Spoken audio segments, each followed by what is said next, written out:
correct pronunciation? Yes, Sevon, but I answer to Savon. When you have a name like Sevon, I'll answer to pretty much anything that starts with a S. I'll start looking around. Sounds good to me. With my last name, I can relate, which is Tell me, Themea, but there's no way for you to know that. say it again. Themea, like sports team. Oh, good, Tima. Okay.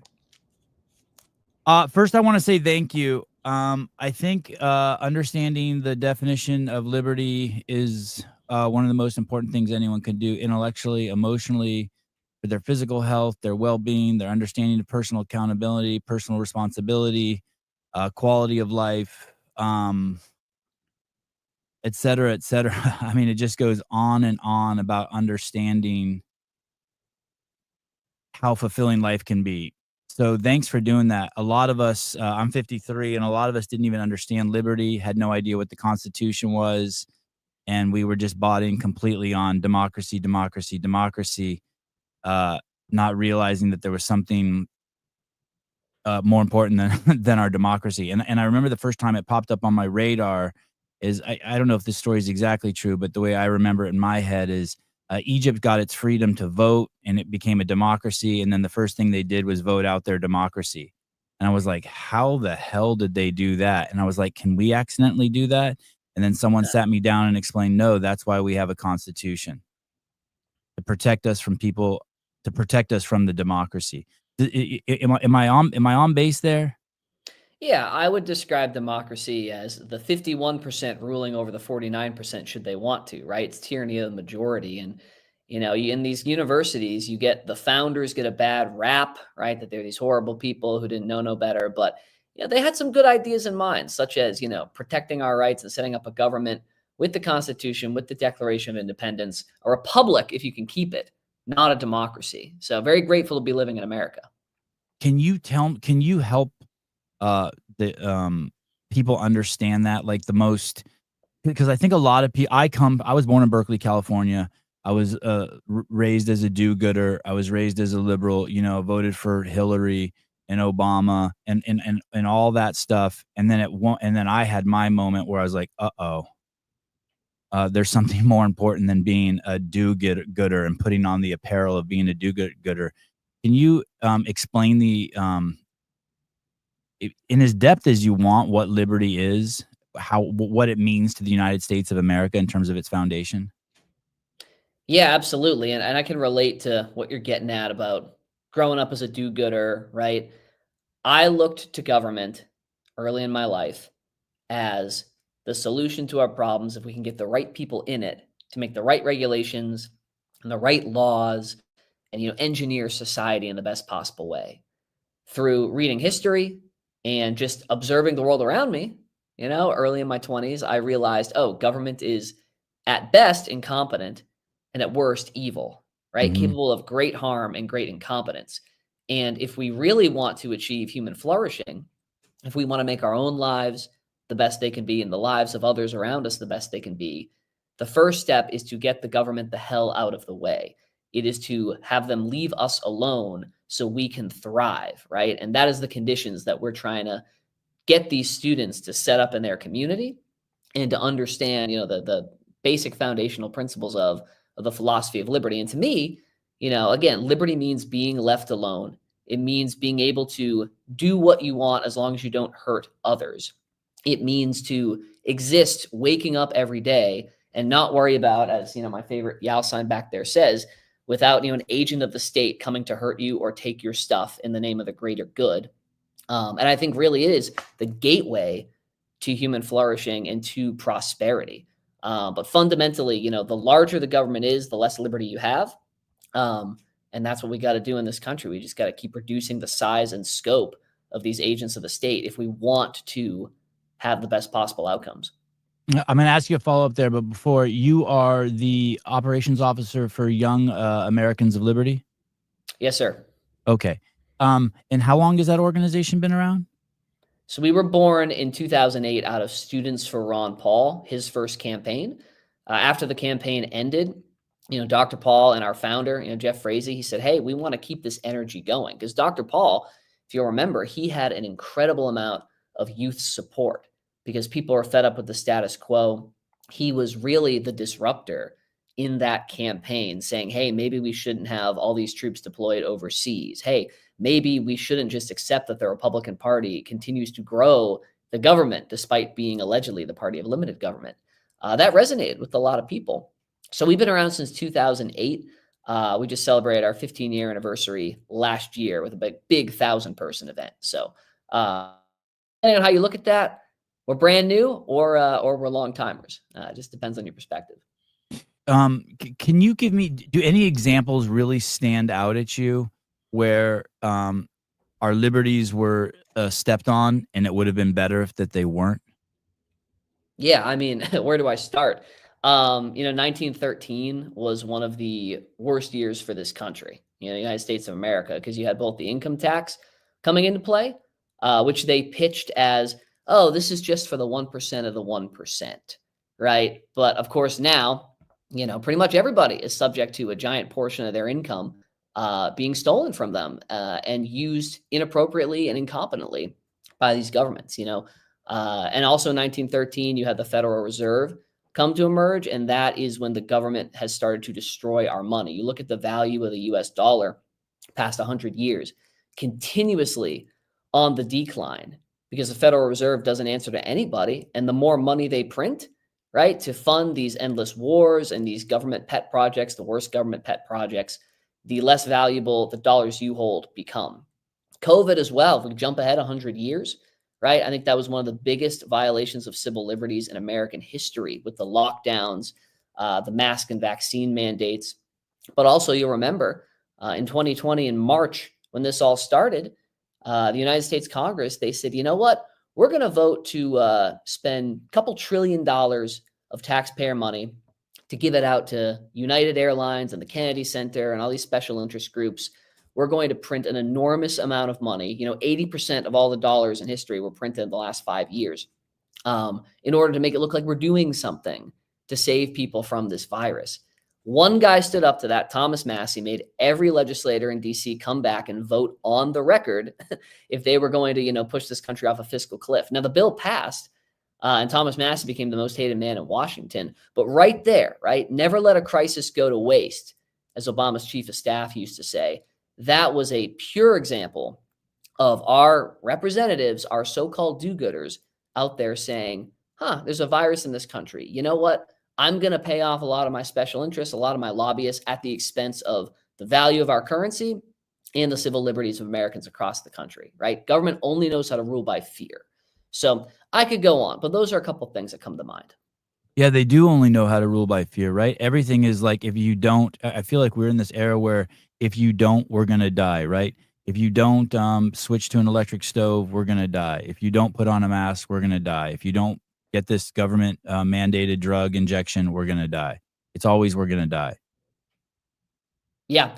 Reason, if you're familiar with that group, they have a musical artist called Remy, who I love what he does. He does parodies of, songs with the Liberty spin. And one of my favorite songs he does it's called People Will Die. And it's just a montage of, Congress people making their speeches. And at the end of every speech, he just ends with, and you don't understand, people will die if you don't vote for my bill.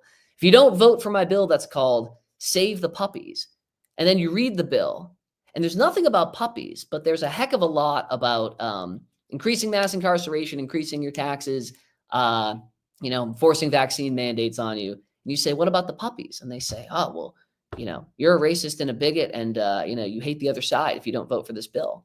So it's ridiculous how government operates. And a lot of what we do, Young Americans for Liberty, is not limited to just teaching kids about the ideas, which they need to understand, right? Because they're only getting fed, critical theory, the woke mind virus in these universities. They have to understand the basic principles of how limited government leads to prosperity.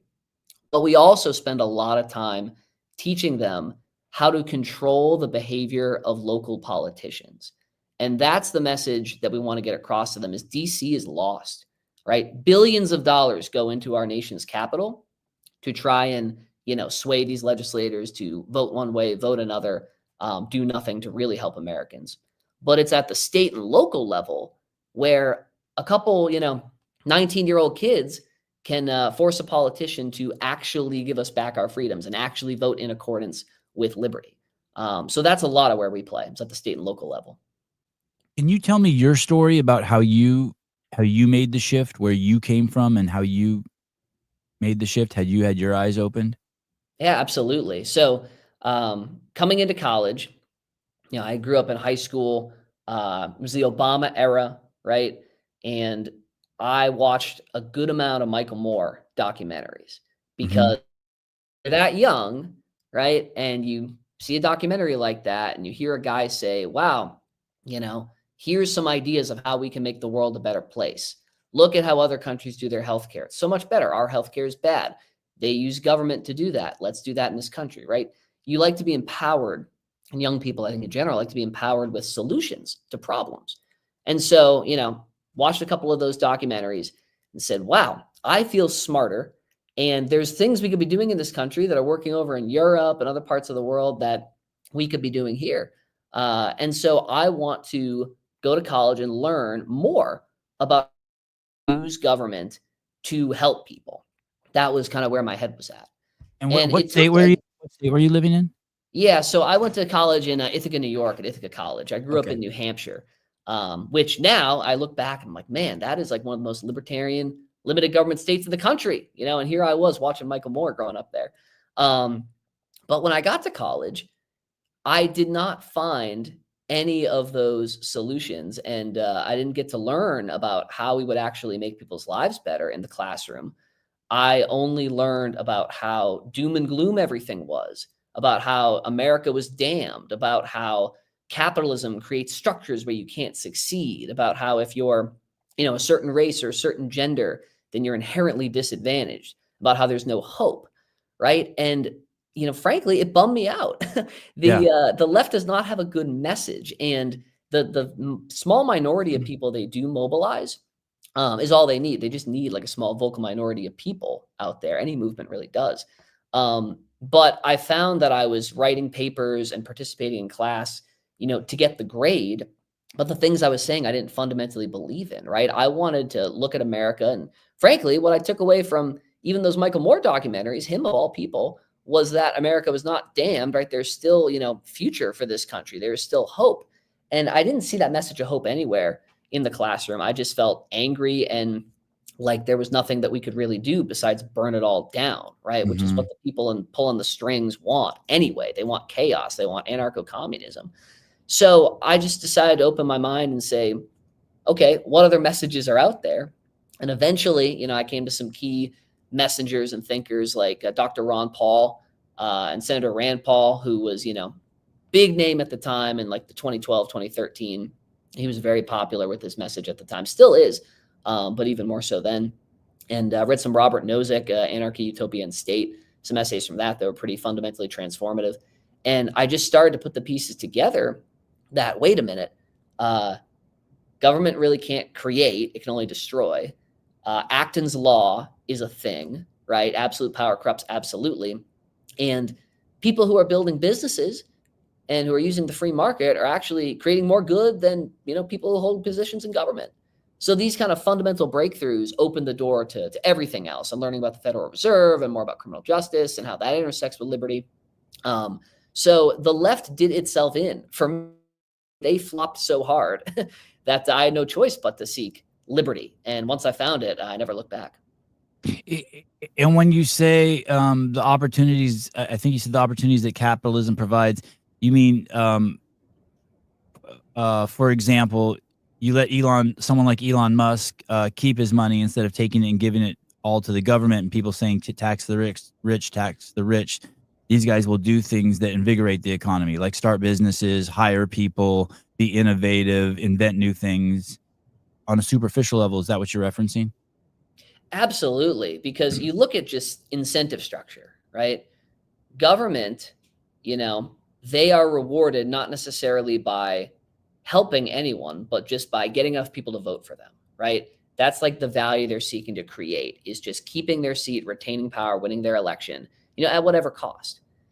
The capitalist, the creator, the disruptor, the entrepreneur, he or she can only exist if they are improving people's lives, right? If they're providing them opportunities, jobs, products at a low cost, right?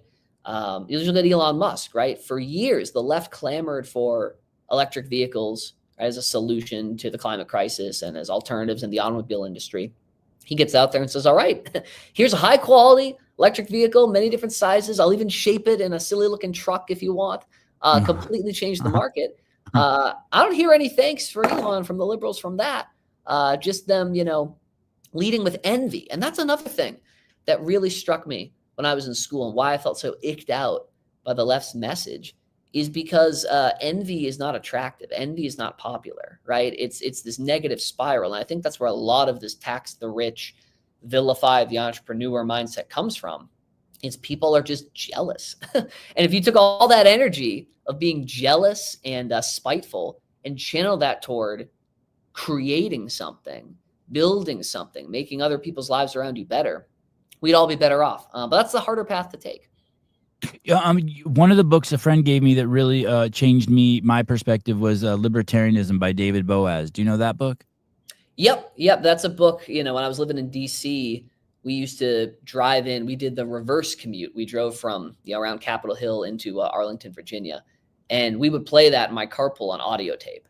David Boaz. Yeah, he was a great thinker. As you know, I'm sure he passed away last year. I didn't know that. Wow. Yeah, he had cancer, but remembered by a lot of great folks. A lot of folks are taking up his mantle. A lot of young people. So yeah, no, I'm familiar with his work. And do you approve that as an entry level book? I would say that the best entry level book that anyone could look at is Ron Paul's Revolution Manifesto and Ron Paul's Liberty Defined. And David Boaz's book is great too. But Liberty Defined, what that will do is it will go through every single issue alphabetically, and it will spell out for you, hey, this is, the kind of liberty position on this issue, according to Dr. Ron Paul, who I think is probably the top leader out there. And the Revolution Manifesto really dives in on some of the less sexy issues of liberty, if you will, like monetary policy. But if you understand, what the government has done to our money, even at a superficial level, it helps shape your worldview to everything else because they just keep printing money and using it to fund awful government projects, that keep bad people in power and hurt Americans. So those two I would recommend to start. And David Boaz has some great material as well. Sean, there's this young gentleman running for mayor of New York, Mondani. And when I was listening to some of the things he was talking about and some of his colleagues were talking about, they talk about distribution of wealth. And that's always like a huge red flag for me, because as I've switched mindsets, I want government to clear opportunity for me to make wealth and bring something to the table as opposed to distribute what's already there. Am I on to something there? Distribution rather than creation? Because it always seems like the socialists come to the table and are figuring out how to divide what's already there, where capitalists are like, hey, look what I brought to the table. Do you want to trade me what you brought to the table for what I brought to the table? Right. When you lay it out like that, extremely logical, right? The left is very good at propaganda. And again, like I mentioned earlier, stoking feelings of envy, feelings of discontent with the status quo. And I think that you see that's what Mamdani is doing. Oh, what's his name? It's not Mondani, it's Mamdani. Oh, did I say mom? No, you had it right. It's a tongue twister, right? It is. It is a tongue twister. Yeah, I mean, I think this is going to be very bad for New York. And what I found the most interesting about the polling or the stats after his election is you look at, minority folks or lower income folks, they overwhelmingly voted for Cuomo or someone who wasn't Mondami. We get it right this time. Yeah. And then it's folks who are of higher income, folks who are, recent college graduates or current college students, people who aren't necessarily the core of New York City, were voting for Mamdani. And I got the name wrong again. This is going to plague me. I don't even know it. So I don't think you can get it wrong. I'm going to get canceled. And so, it's folks who are maybe younger and who don't have that on the ground real world experience enough to see how government fails you that will always fall for the pipe dream, or are more likely to fall for the pipe dream than people who have maybe lost a business, lost a job, had to deal with government incompetence. And so it's our duty out there, I think, with, Young Americans for Liberty, to just try and wake up as many kids as possible, so that they have the right philosophical foundations before they, accidentally, do damage to the country by uplifting these people, these central planners. And like you said earlier, I mean, your earlier point was capitalists benefit through trade, through creation. The socialists, the communists, he only benefits by selling you a pipe dream on total power. He ultimately wants just total power, not necessarily helping others, right? And so that's the danger that's going to come if this guy wins in New York City. So we'll see. You were right. It is Mom Donnie. M-A-M Donnie, D-A-N-I. So you were right. Mom Donnie. Well, now I'll start saying Mondami, and no matter what, I'll get it wrong. That's how it goes.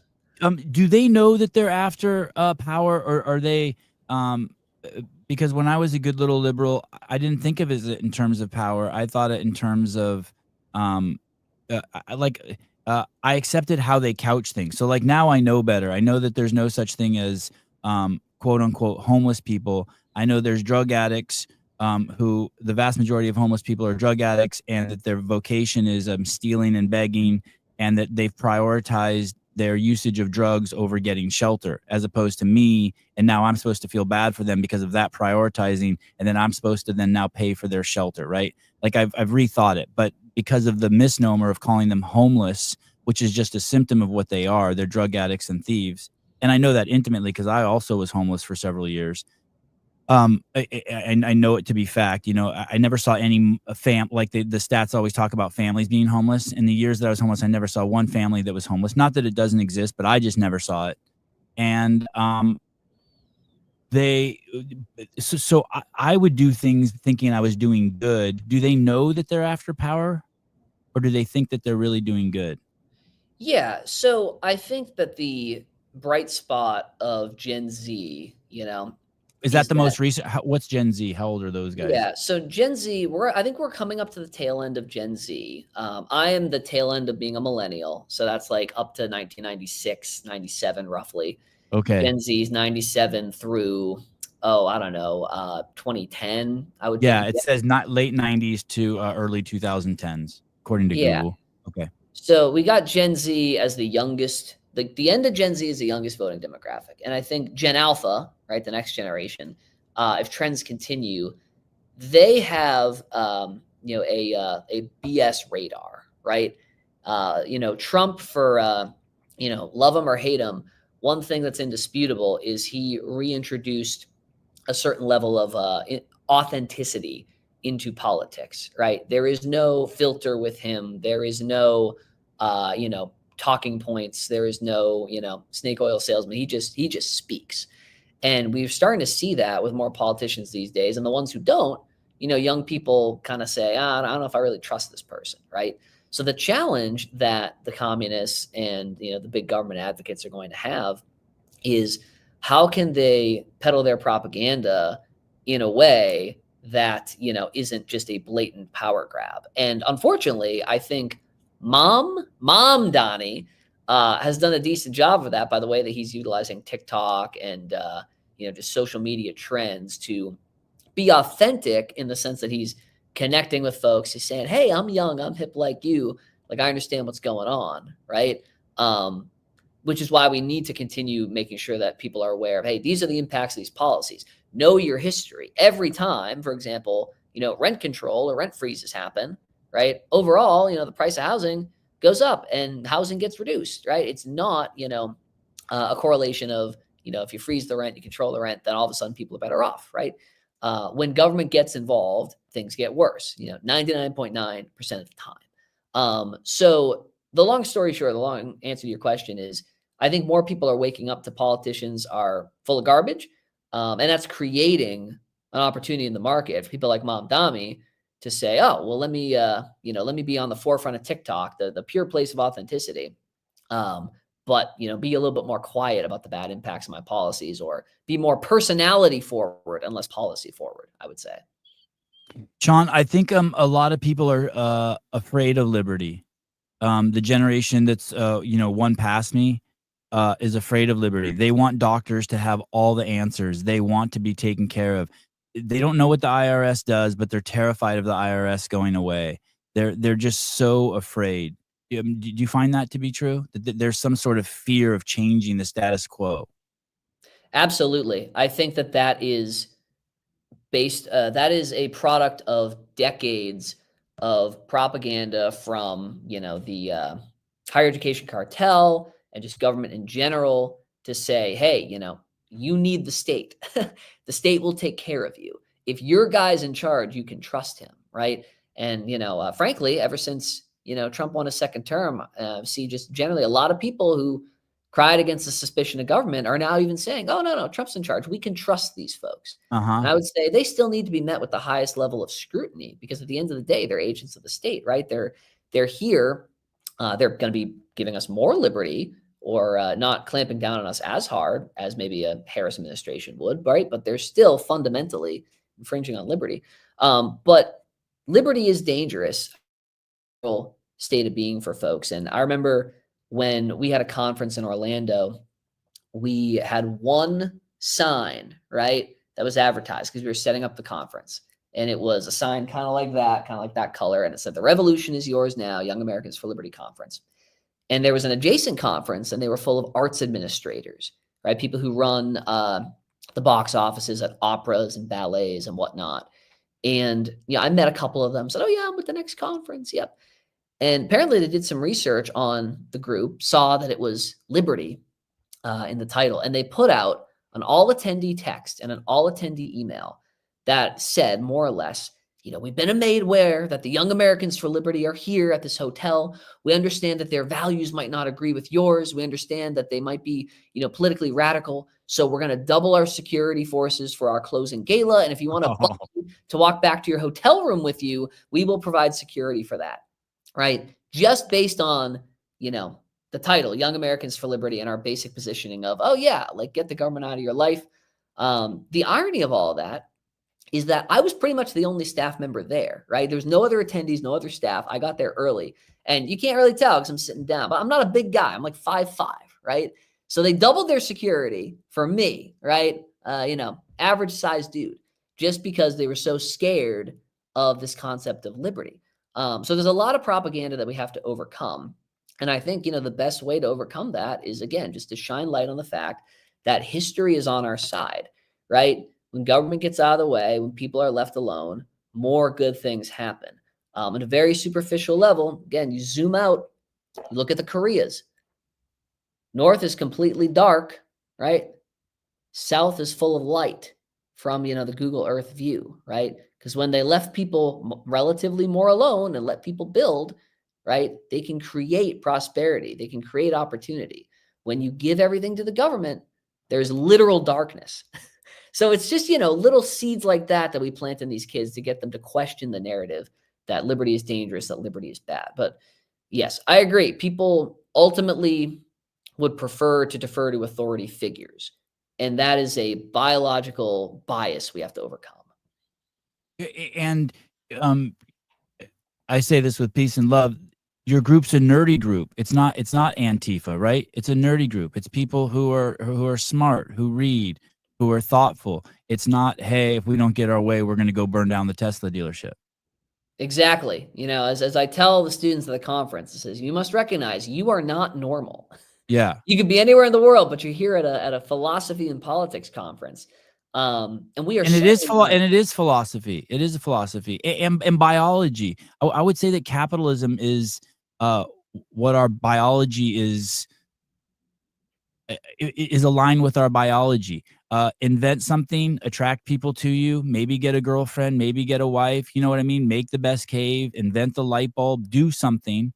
Juggle 10 balls with your hands, but and then bring it to market in order to prosper. It seems like it's like so just innate with our biology, or one with our biology. I 100% agree. I think people ultimately want to thrive, want to succeed, want to create. And, there's been a culture shift since I was in college, right? Where kind of the dominant voices in the culture space were not necessarily hitting you over the head with, self-improvement mindsets. And Gen Z, as you see, like the drinking statistics are going down. They're partying less. They're more likely to engage in substances that are like nootropics or things that will take your body to the next level instead of things that are, a detriment to your body. So it's small, like even health cultural shifts like that I think create an environment for these next generations to be more favorable to liberty. I think they're also rejecting, the woke mind virus, as Elon Musk would say, more because it was just too much. The last 15 years of, again, this negative messaging of envy, of division, of a lack of hope in this country. Eventually, it hit a boiling point, and that's, I think, a lot of why you saw younger people flocking to Trump is because he wasn't a bummer, right? He was Yeah. casting more of a vision of hope and self determination than the other side. So this is all to say, culturally, I'm optimistic that we're at a point where the pendulum is shifting back to a more favorable to capitalism, more favorable to liberty, but it's still our responsibility to capitalize on. My organization can't sit on our heels. We got to keep spreading the message. Um, in the beginning, when we were talking, you mentioned something not directly, but I put it in the slippery slope category, and it's, hey, tax the rich; they have plenty of money, and so the 99% can be like, yeah, that's a good idea. Let's just start taking money from them, and then it trickles down, right? It starts with the rich. Don't think just because we're doing it to them, it's not eventually going to happen to you. And there seems to be just a ton of that happens, like this slippery slope. So you're going to put a soda tax on, right? Because big soda is bad, supposedly. But then all of a sudden, next thing you know, the government's in bed with soda because they're making money off of soda. Same with cigarettes, right? So you think that they're taxing them, but they end up getting in bed with them, right? You overstep your boundaries as the government. Oh, it's okay. It's just cigarettes. Oh, it's okay. It's just Coca-Cola. But then you get in bed with them. And now on the flip side, it's something crazy like 6% of all EBT money is spent on soda, and 55% of all the revenue gotten from soda companies comes from the US government. But that relationship was built off of probably things like soda taxes, cigarette taxes. Absolutely. Absolutely. I know that you're big on the sugar and the carbohydrates as detriments. Too, right? You remember the food pyramid in the 90s, right? Talk about complete government incompetence and regulatory capture. The sugar lobby comes in and says, "Hey, make sure that people are saying to eat a lot of bread, eat a lot of carbs, right? Watch out for the meat, watch out for the fat." And I grew up with that food pyramid where it essentially said, don't eat steak, but eat 5 servings of pasta a day, Right. and you'll be better off. And, come to reveal that the sugar lobby had a big role in, shaping that pyramid and to the detriment of a lot of folks in this country. I mean, United States is one of the only places where the poor people in this country are fat. And I think that is a direct correlation to the way that the food lobbying has worked in this country. And like you alluded to, right, getting in bed with cigarettes and soda. Um, I've heard people criticize RFK and the general shift of, the role of health and intersecting with the administrations because they say, well, you know, Liberty people, they didn't like Michelle Obama, but they like RFK, but they're saying the same stuff. It's the government telling you to be healthy. Isn't that hypocritical? To which I would say, well, no, because Michelle Obama and the Obama administration was leading by force. And they were saying, we're going to come in, we're going to change all the school lunches, we're going to make you eat this, we're going to say you need to eat Beyond Burgers, et cetera, et cetera. And it was like, anyone who's big government advocates for first, it's force, it's command. Whereas RFK, it's been more of a vibe shift. It's been, look at me, I'm 71 years old. I am in best shape in my life. This is how I live my life. Perhaps you should live this way too. And we're going to look at ways that people are abusing the government to propagate, these poisons, in our system and tackling the lobbies more so than saying RFK is not pointing at me and saying you must eat cereal without red dye. He's creating, a vision of, hey, we can be a lot healthier if you avoid the red dye. And I think that's the big difference in terms of how people who are liberty-centered lead and people who are, control and power-centered lead. And that's why it's been more effective, RFK's push, than Michelle Obama's. From when I was a kid, when I would sit in front of the big square TV and listen to Carter and listen to Hillary and Reagan and Obama and Biden, as I listened to all of their talks in 2016, I did not vote for Trump, and I would listen to all their talks. I just remember always thinking, oh man, these presidential, these State of the Union addresses were all doomsday addresses, and it was always arguing our limitations. And now as I talk to you, I'm thinking they were signaling people to do like social advocacy. And then I remember hearing Trump speak, and the left would be like, man, everything he said was a lie. But every time after Trump would give a State of the Union, I would be like, man, I want to work harder. I want to be a better American. I want to help my fellow man. And I'm tying this back to the Dems have always seemed to signal the public to play the victim, or that there's something bad happening. And I feel like Trump has always signaled and showed us opportunity to engage us in opportunity. Do you feel like you've gotten that from him also? Yeah, and I think there's a very recent example of that with the Smithsonian, right?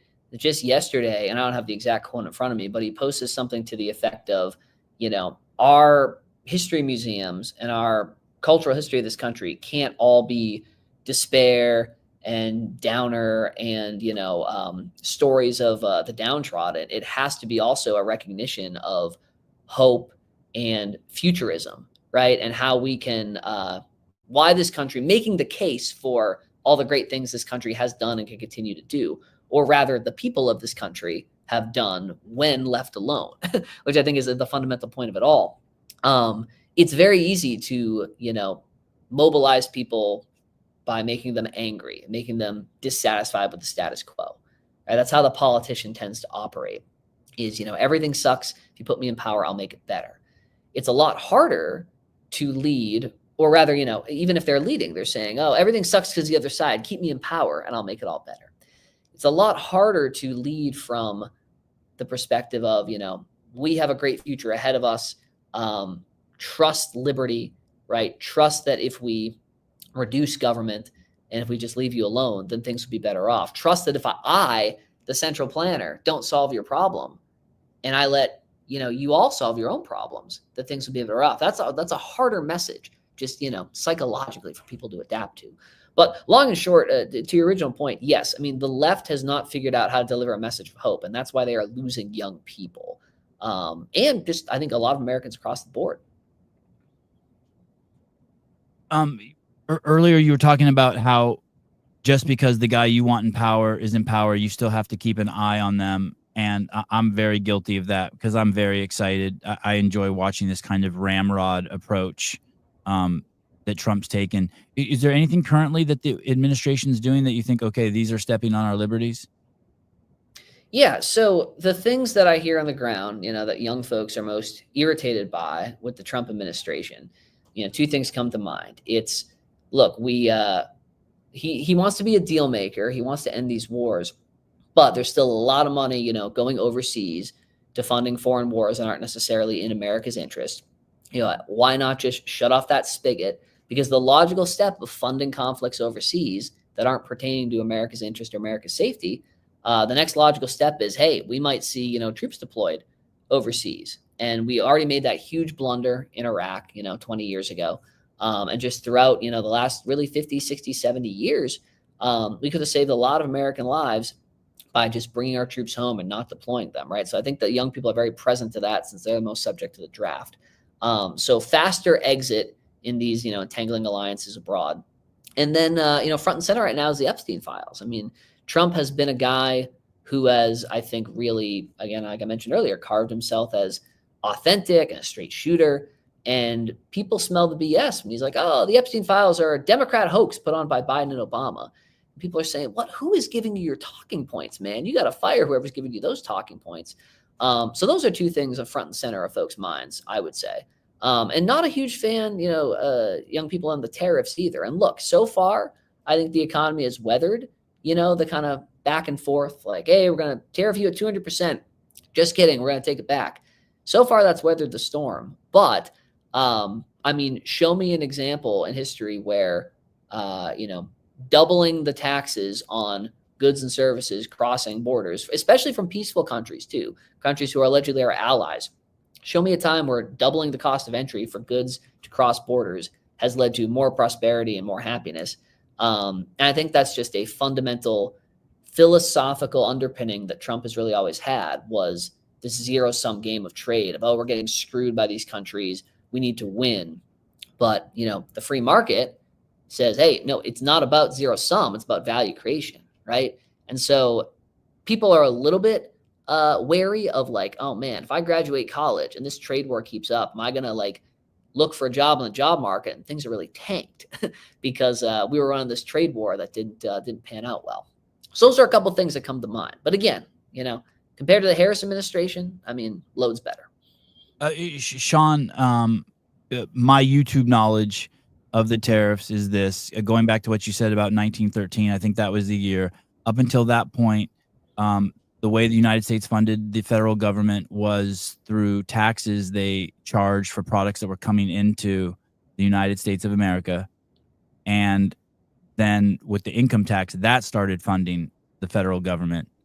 And so part of these tariffs is just to, at the end game, get it so it's zero with everyone. Is that a miss? Am I not explaining that right? Like the whole. No. I follow what you're.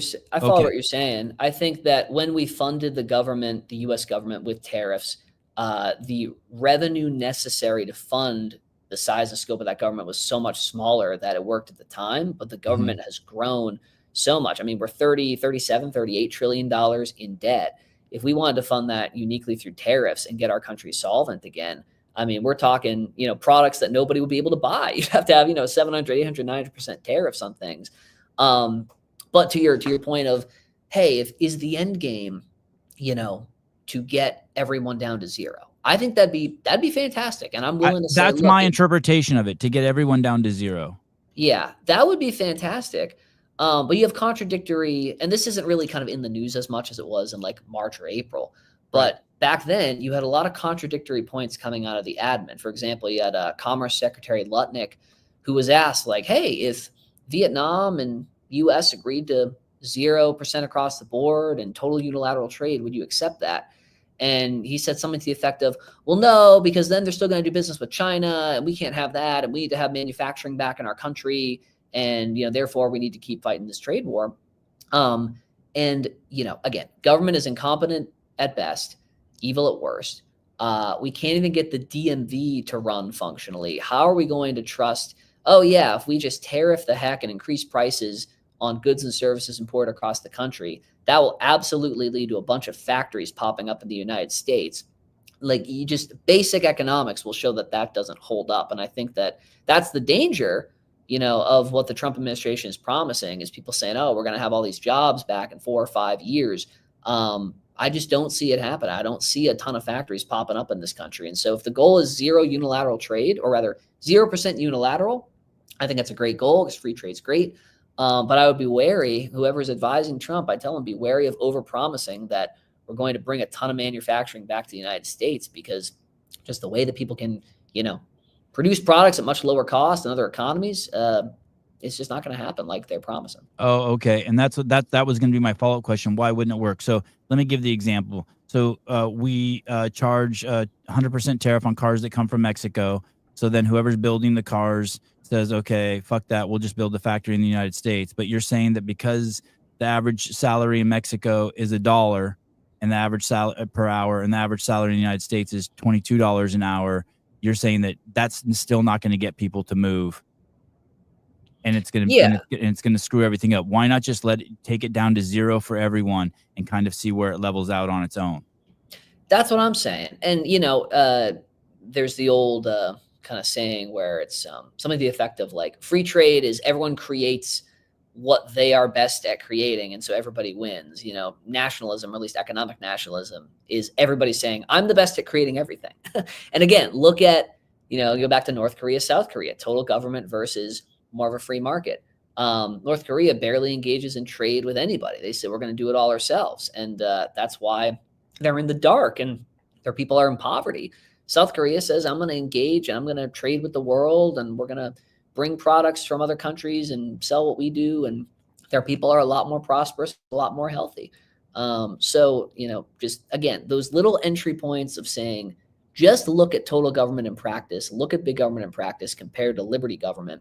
I'm not saying South Korea is perfect, but the facts speak for themselves. So yes, I mean, your point about Mexico, even if we said we're going to build a bunch of factories, we're going to pay our people more, the product's going to be more expensive, people are still going to buy from those Mexican factories because the products are cheaper, our other trading partners.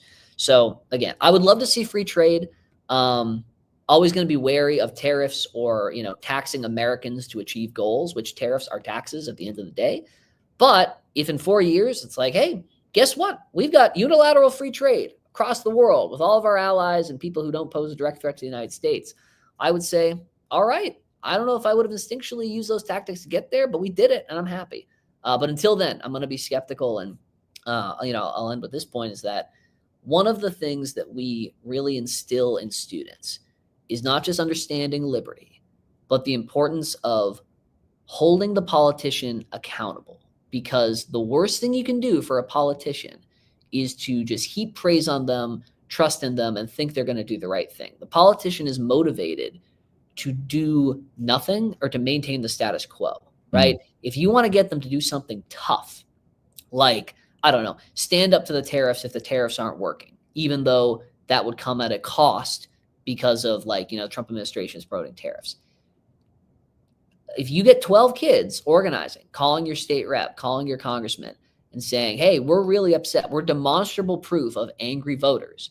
And if you don't stand up for the freedom issue, then we might try and take your seat in office. We might vote for someone else.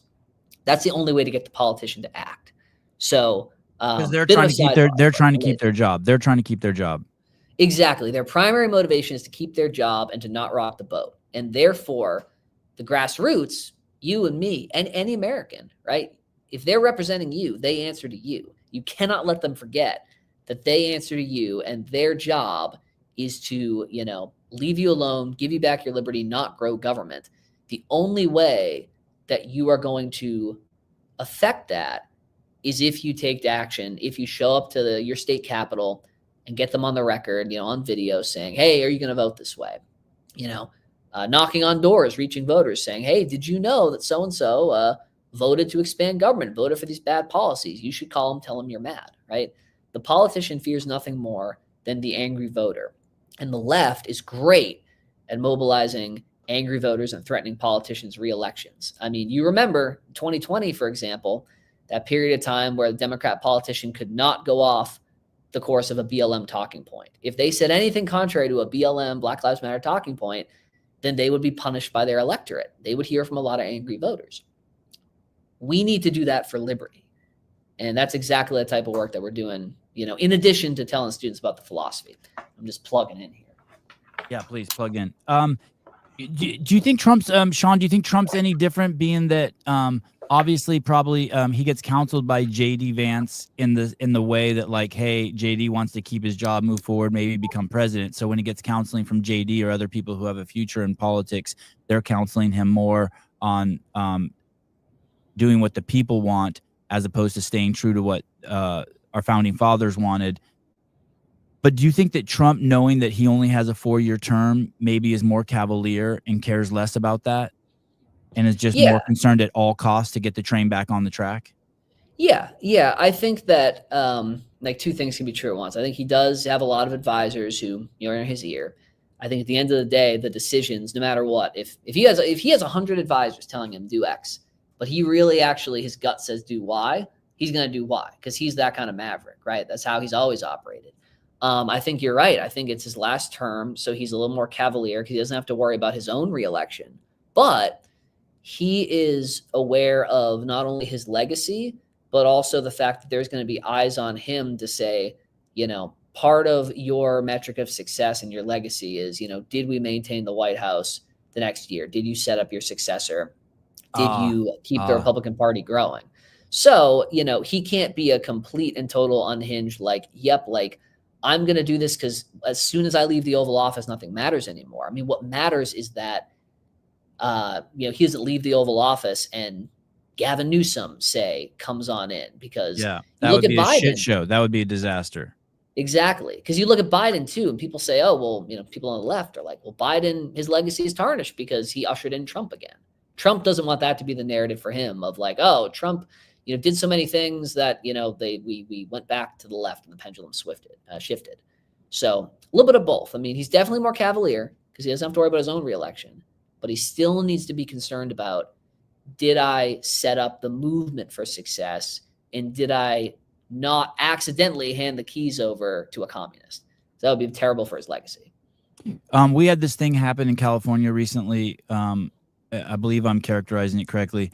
They raised the minimum wage, and overnight, 10,000 jobs vanished in the fast food industry. They raised the minimum wage specifically around fast food restaurants.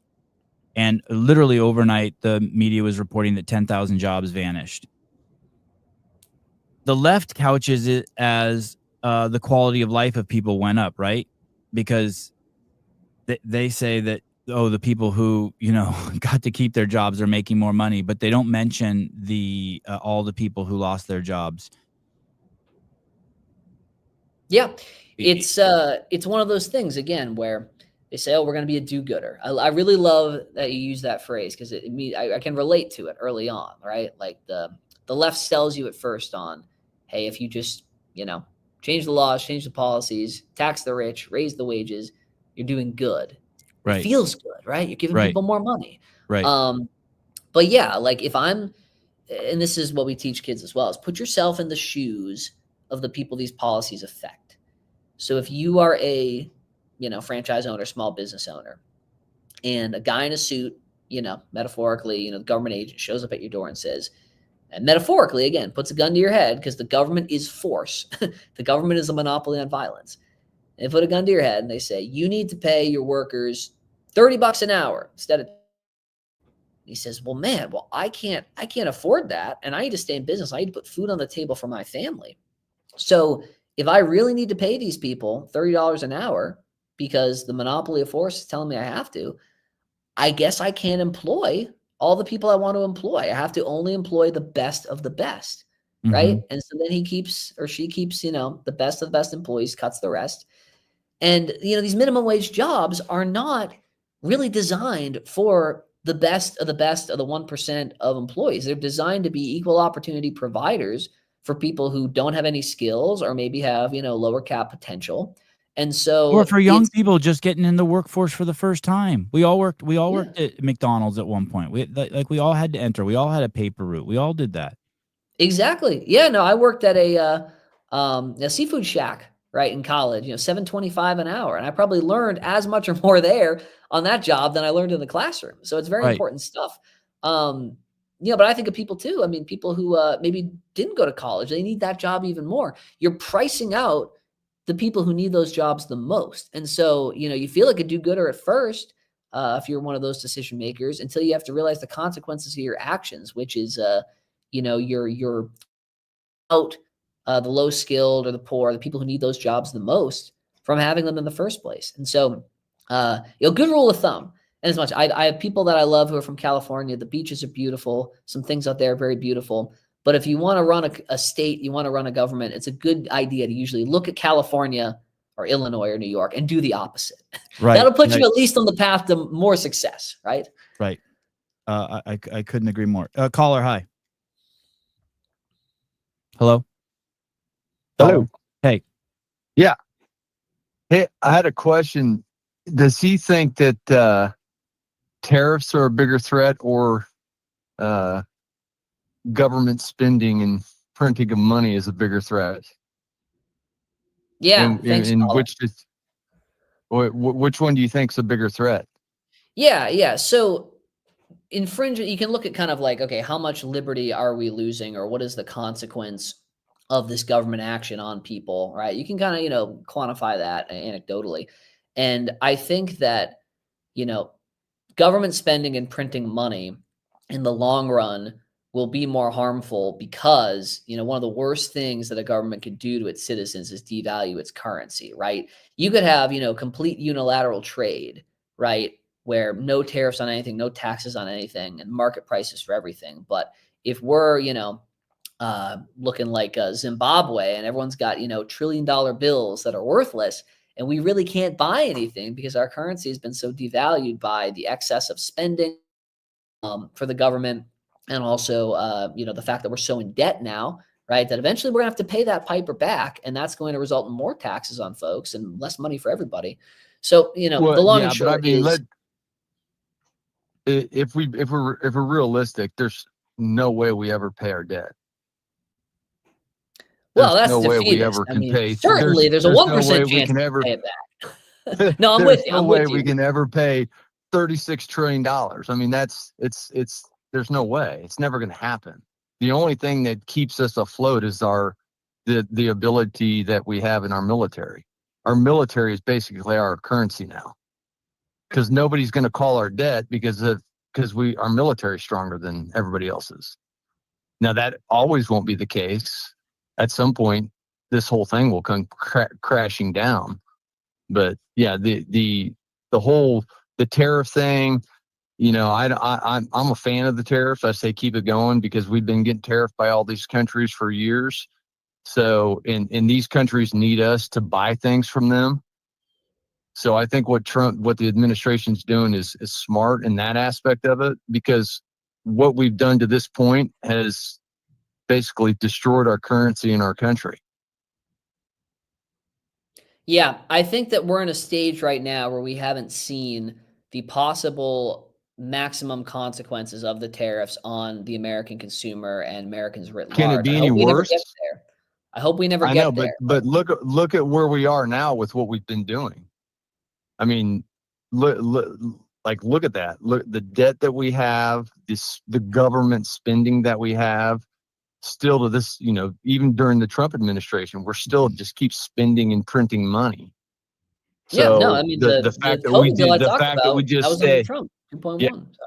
yeah, the fact that we still that we're just going to stay status quo and keep doing the same thing over and over again is, let's try something different and see what happens. Yeah, no, I'm all for disruption. I Yeah. think that your point, the two quick things is, you mentioned the debt, which again, like we're never going to pay back unless something incredibly drastic. I'm just not optimistic that tariffs are actually going to pay back, a significant point of the debt. No, But I I'm agree not with either. you. I'm not. Yeah. Yeah. The point you made Yeah, about I'm having not an optimistic alternative, that. right? Like if nothing else, the work that we're doing, right, and the work that I think everybody should be doing in their own capacity, right, as an American, is to prepare for when, the fiat currency system collapses and when, this country ultimately, collapses on itself. The best thing that we can do if that happens is to prepare to be self-sufficient, right? And Yeah, to understand the founder's intent and the original, foundations of how this government should operate, so that if it does come and crash down, then we can look at that remnant to build it back up again, right? Because I'm going to be correct. here for that. I hope you guys all are too. But I know, Yeah, Seba, I know you're big on self-sufficiency, and so that's a key point of liberty. Yeah. Yeah, and we have, I have kids. Savannah has kids. And I want, we want our kids to grow up in a country that is free and they can, live free and have liberty and live long lives and have kids of their own. I mean, at least that's the way I think of it. Are you suggesting though that we don't even make an effort to pay to balance the budget and pay back the debt? No, we Okay. should balance. The biggest thing is we need to cut government spending. Right. That's what needs to happen. And until the government quits printing and spending money, nothing's going to change. That's what that's what drives inflation. That's what's driving all of this, is that the government keeps printing money and spending money they don't have. So you fall on the side that printing money is the worser of the two, tariffs and printing money. I think Sean was agreeing Correct. with you. Yeah, I think Sean was agreeing. Yeah, I mean, printing money and spending money is what's gotten us in this mess in the first place. Because our federal government has they have no self-discipline. They're printing money for themselves and their friends, so that they can all keep spending and living their lives. Let me give you a quick example of what I heard the other day on the news. One Washington, D.C. police force has 4,500 jobs, and only like 3,600 of them are filled. They have like 800 vacancies for jobs. And they spend 2 million hours in overtime every year to fulfill those vacant jobs. Like, I'm giving you an example of just complete fucking idiocy. The government, you could never run a business like that, and yet that's how the government runs the police business in Washington, D.C. Yeah, but Instead and then of also fulfilling look at those it. jobs, they pay Yeah, overtime. It's fucking insanity. And they have the worst crime rate in the country. Yeah, maybe And the the world. president just had, the president just had to call in the National Guard to do their job, and they spend all that money. Yeah, and they don't do anything. They had a crime lab that was shut down for like 6 years because it was so incompetent. I did see that article. I also saw something like 54% of the cases that were brought to prosecute, the prosecutors didn't prosecute. So the cops were basically just bringing people in for no reason. It must have been really demoralizing, or it must be really demoralizing to be a DC cop. Yeah, why would you even? I mean, if you're there, you're just driving around in your car probably. And you're like, I'm not going to arrest that dude. Yeah, he's just going to be let go. Yeah, you see the same thing in Austin, where I'm based too. Understaffed. Oh yeah, motivated. Austin's weird, right? Yeah, keep Austin weird. Isn't that the motto? Yes. Sometimes for the better, sometimes for the worse. Right. All right. Thank you. Yeah. Thanks, Savon. Have a good day. You made it like a real show by calling in. Thank you. All right. Cool. Nothing like a caller to validate the show. Hey, what do you think about that? The National Guard being used in DC. Where does that fall along the lines of, sort of your thinking, your philosophy? Yeah. Well, I think we should be wary anytime the federal police force is mobilized right within the country, right? Because again, like they're here to serve the government primarily, right? Not necessarily to be the primary motivator to serve the individual. I think that, it's this double-edged sword, right? Because you had the consequences of abolish the police and defund the police in 2020, which led to, gutting of police forces. It led to, like in Austin, again, right? I had my credit card stolen out of my car. Someone tried to spend $5,000 on them. Fortunately, I got my money back, but I filed a police report and they were just like, nah, even though we have the video of the guy at Home Depot using your card, we're not going to pursue it just because either we don't care enough, we don't have the time, right? So, on one hand, there's probably like a $15,000 threshold or something crazy. Yeah, probably. Right before but they even still, arrest. if you have the video of the guy, like you can get the guy. So I don't know, and so you have the consequences of people saying, defund and abolish the police. You look at just stories like Breonna Taylor, right? Someone's door gets kicked down. They end up shooting and killing an innocent civilian in Kentucky who had nothing to do with the crime. Her colleague was being accused of. People like Duncan Lemp, right, who police kick down his door. They say, hey, we think you have guns you shouldn't have. He gets shot and killed in his bedroom. You got Kent State in 1970, right, where student protesters, shot and killed on their college campus, peaceful protests. So I think that Americans have, some historical suspicion to be wary of, hey, these federal forces are, in our city. And I think that there is a politician's incentive, no matter what the statistics show, right, to say, yep, crime is a problem. We're going to double down on crime. That's a winning political message. And I think that generally speaking, like the base of, Trump's base is happy about this. I pray it doesn't lead to, an excess of civil liberty violations, and that if it is there, it actually makes things safer. But I just saw the White House posting and bragging about how, they're bragging about the arrests and they're showing the mugshots of the people they arrested. And they said, oh, we just arrested this guy for, carrying a gun without a permit. And, we're making this a safer city now.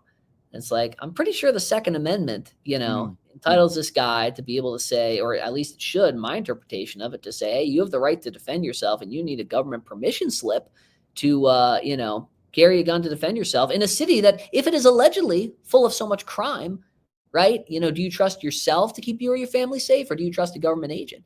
Right. So I get the appeal, but I think that we should remain skeptical until proven otherwise. Falling into the weeds here, do you think the Breonna Taylor, you think she was unjustifiably shot? Yeah, I do. I think that it opened a conversation about no-knock raids in this country that was worth having. Yeah, I agree with Rand Paul on that one. Okay. Did you look into did you look into it pretty closely? Yeah, at the time, I mean, if I recall that she was associated with perhaps some unsavory people, but if there was the no knock raid, I think ultimately led to that death, and it needed a little more scrutiny on no knock raids across the country. Right. Okay. Okay. Fair enough. I never couch like that. And this probably just the libtard in me. I dug into it pretty deeply just about her past, and they had found a dead body in her rental car 2 months earlier in the trunk of her car, and just shit like that. But I know that that's emotional pill, and you're dealing with the facts that there was a no Yeah, knock and raid. And let's say that's all true, and God forbid, because she's dead. I don't want to speak ill of the dead, but let's say there was merit to all of that. People still deserve a day in court. right.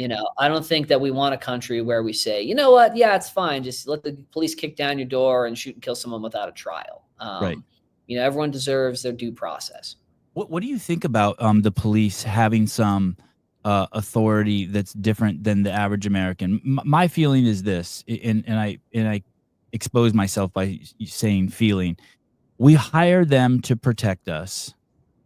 They're carrying guns around, and the reason why that's an important point is if some reason they're threatened, someone could take their gun and harm the rest of us, right? And that I see almost too much compassion from the cops. You know what I mean? Like I see people hitting cops or spitting on cops, and I just think, hey man, we hire these guys to protect us. That they should almost have a different kind of, maybe it's a constitutional rights. I don't know what the word is, but I would like to see them protected more and have more authority. Than what they have, especially since they carry cameras and they're under such scrutiny. Sure.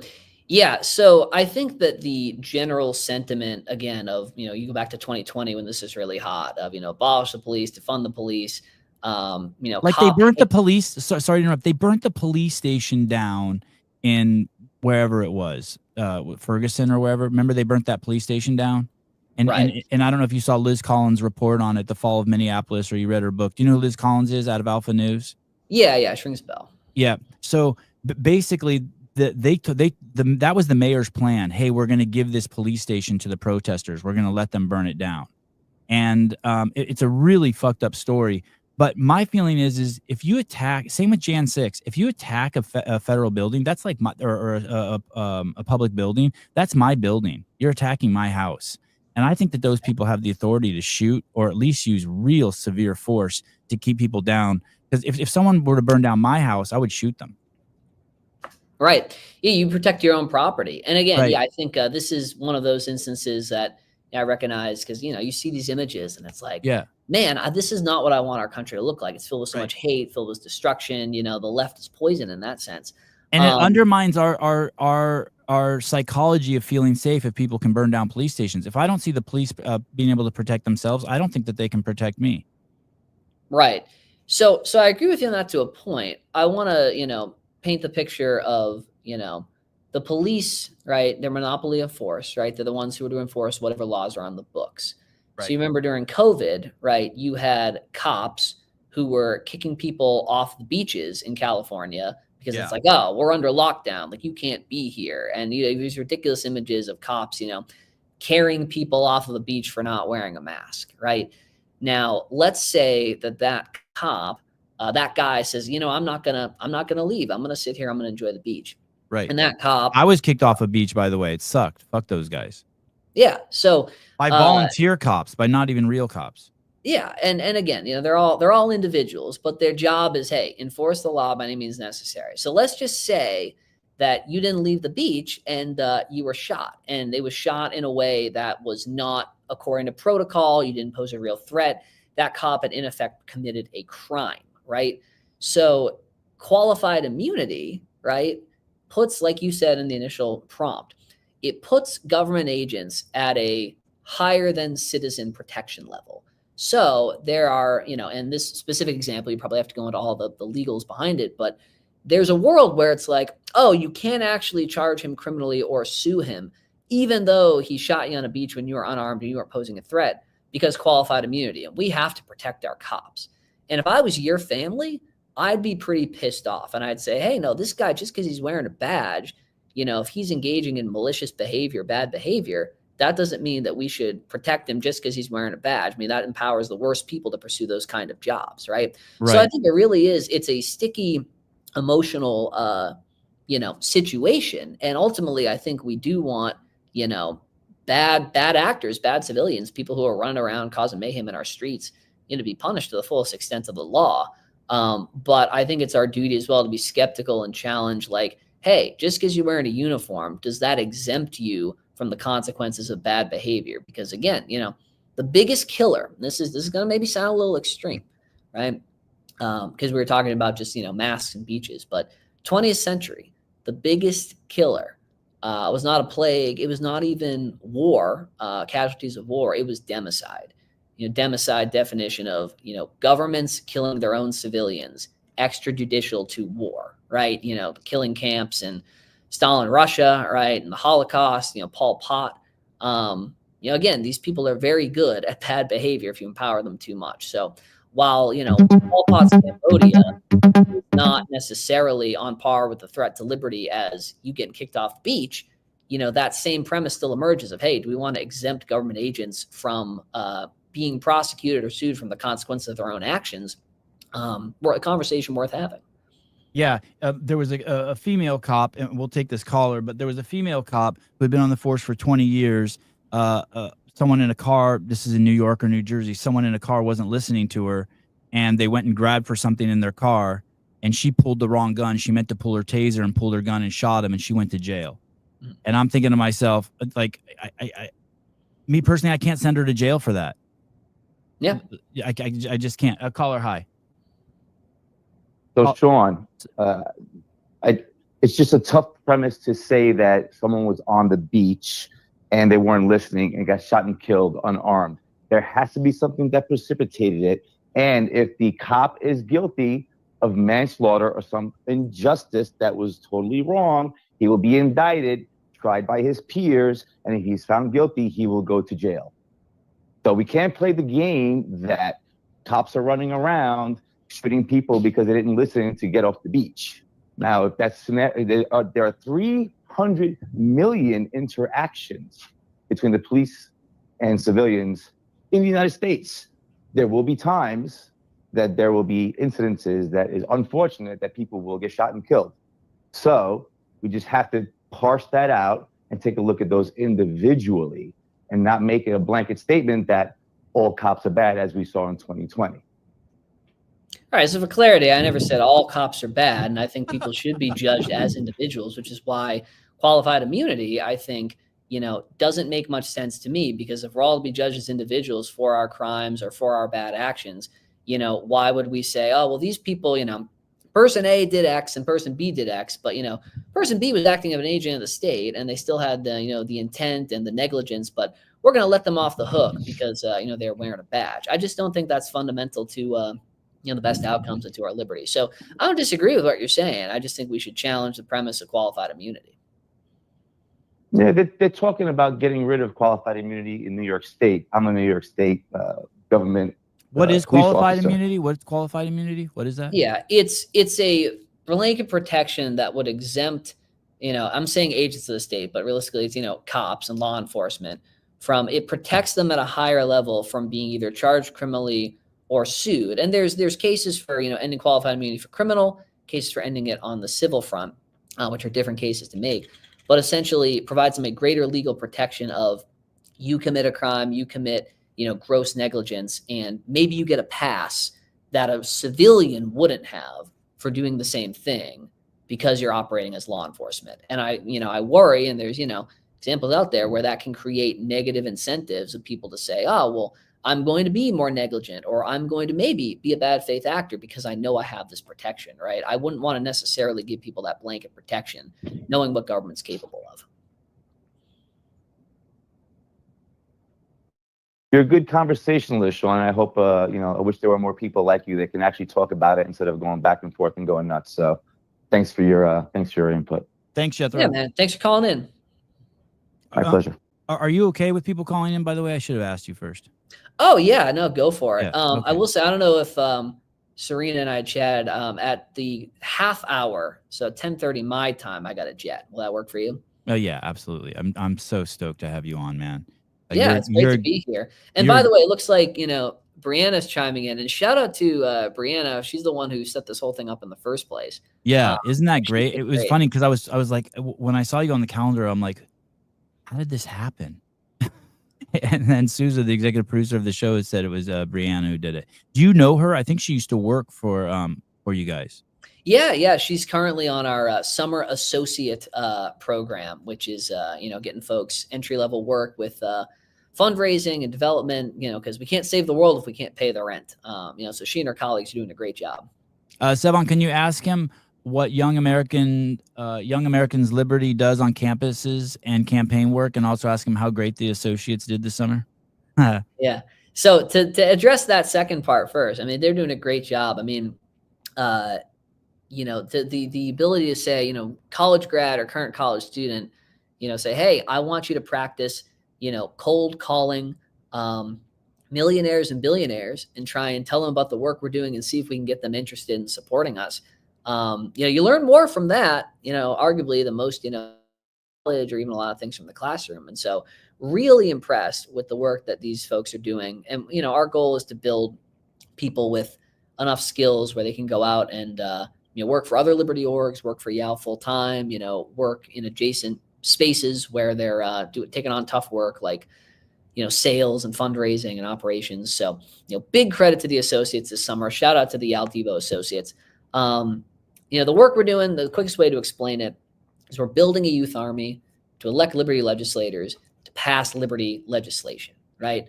So that first part is all on campus, reaching students and teaching them about the ideas of liberty, planting those seeds, freeing them from the woke mind virus, and also or authoritarianism, right? If they're inclined to that. And liberty legislation means laws that will protect the Constitution, that don't try to circumvent the Constitution.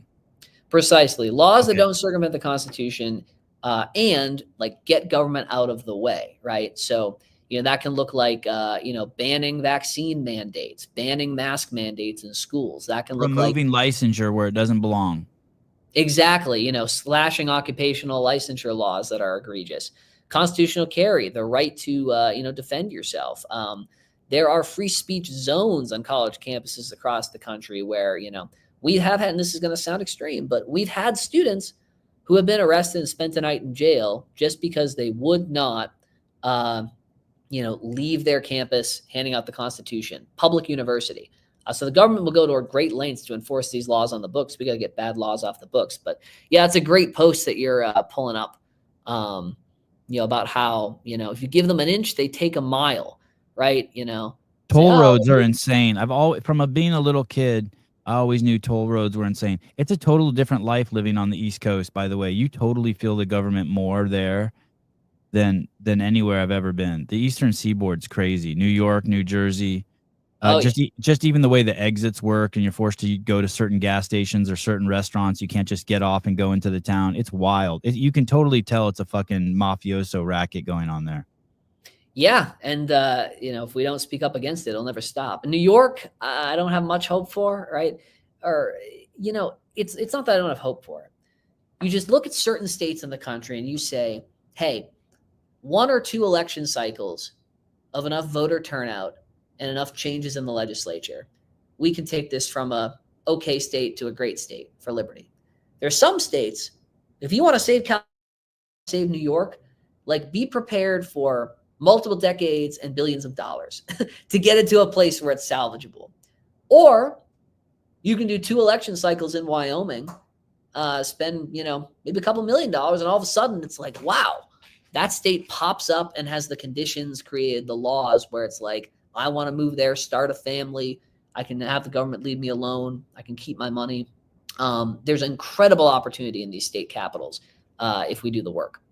And you've targeted 3 states, right? New Hampshire, Idaho, and Wyoming as places to do the groundwork. Yeah, I would say those are 3 of our highest priority states. Our sister PAC, they spent about $700,000 in Wyoming this last cycle, 2024.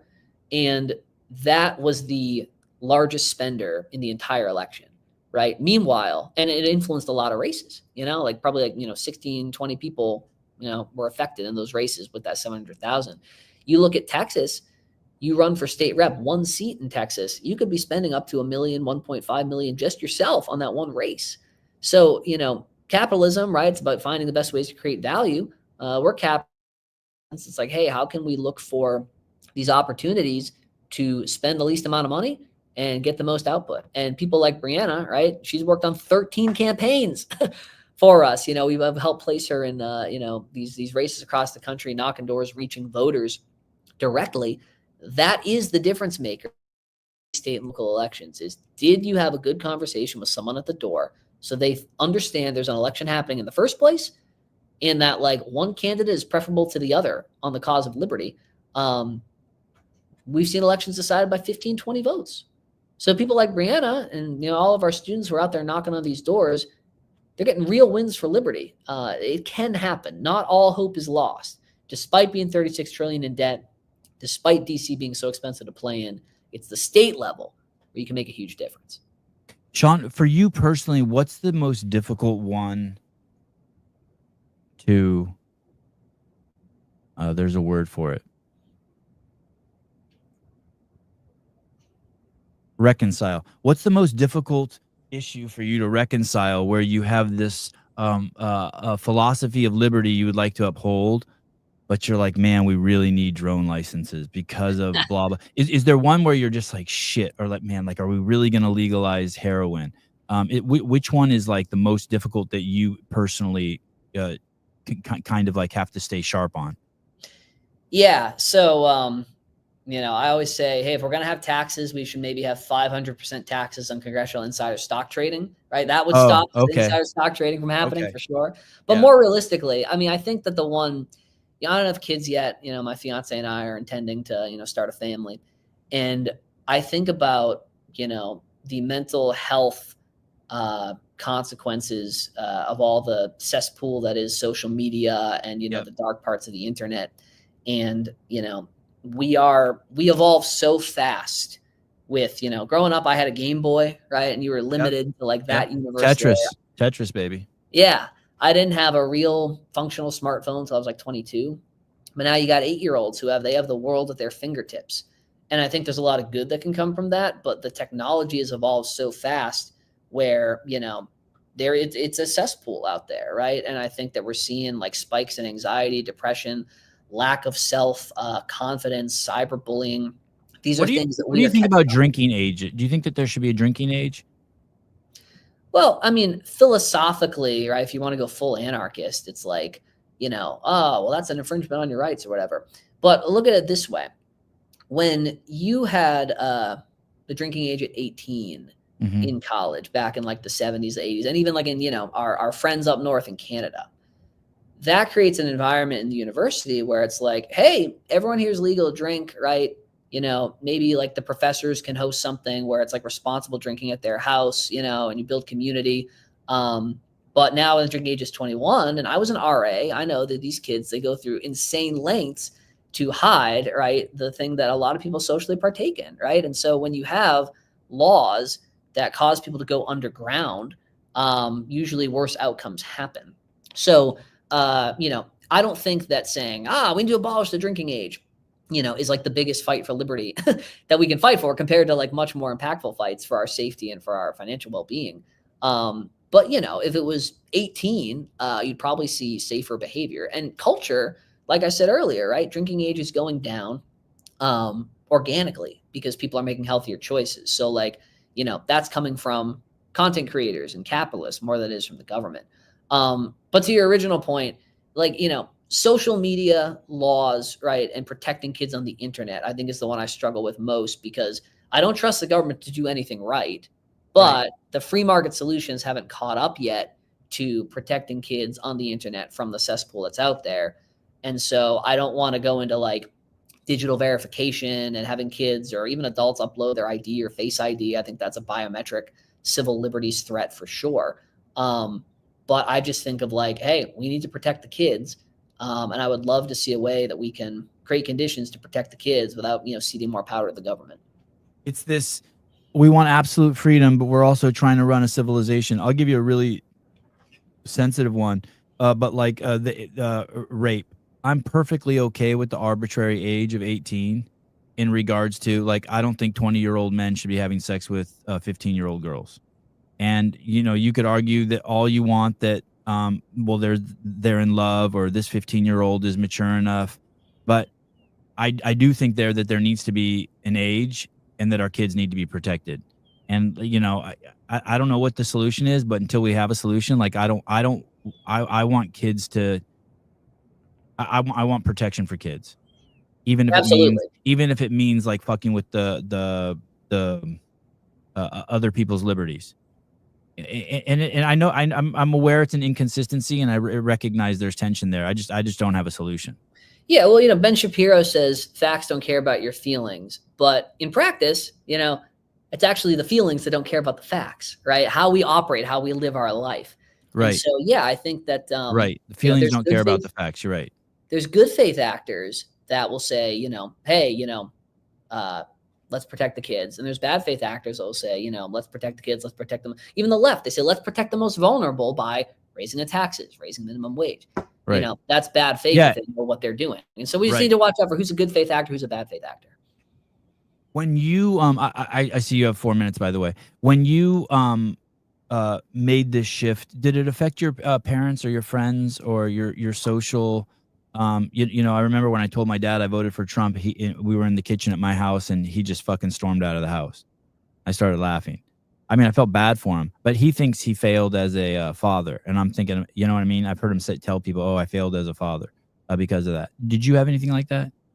Yeah. So my parents aren't, you know, full blown liberty people like me. And, you know, my dad and I kind of talk about it more openly about the differences in ideology. But the irony is, I think a lot of my basic foundations and values I was raised on are very consistent with liberty, right? We are a very fiscally responsible household, you know, avoid debt, right? You know, be self-sufficient.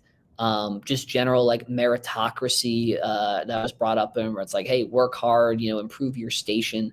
These are all very basic, fundamental, not necessarily political, but, you know, practical liberty applications.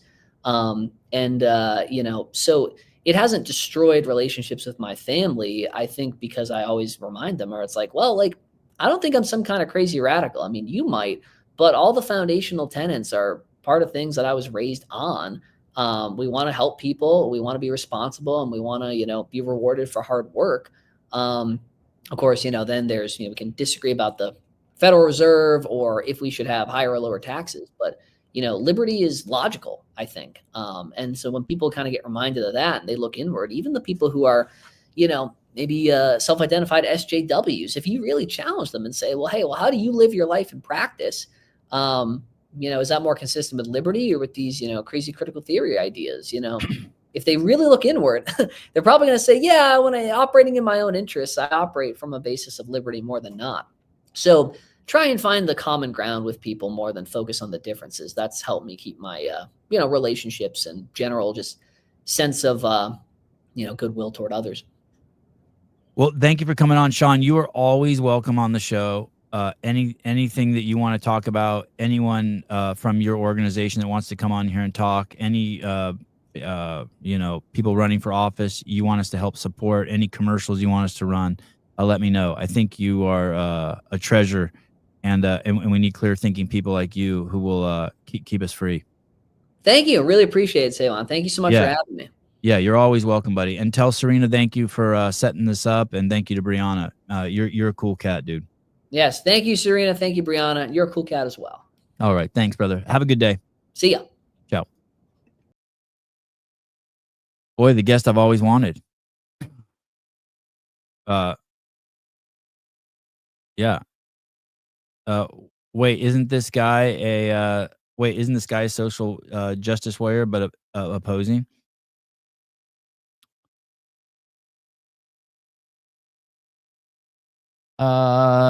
Maybe in the most raw form, I could see that, but not with the baggage that comes with social justice warrior.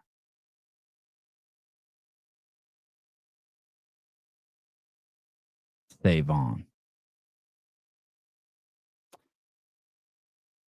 All right. Oh, I forgot to ask him what he does to stay in shape. Damn. I wanted to ask him that. That would have been cool. All right. What's today? Thursday? Oh, Dalton Rosta's fighting today. 6 p.m. Pacific Standard Time. Dalton Rosta.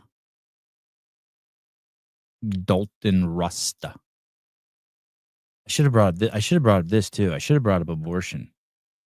I definitely should have brought up abortion. I should have asked him about the 10 Commandments being in the schools in I should have brought up about being hung in the schools in Texas. Bernie, thank you. Great interview. Means a lot coming from you. Thank you.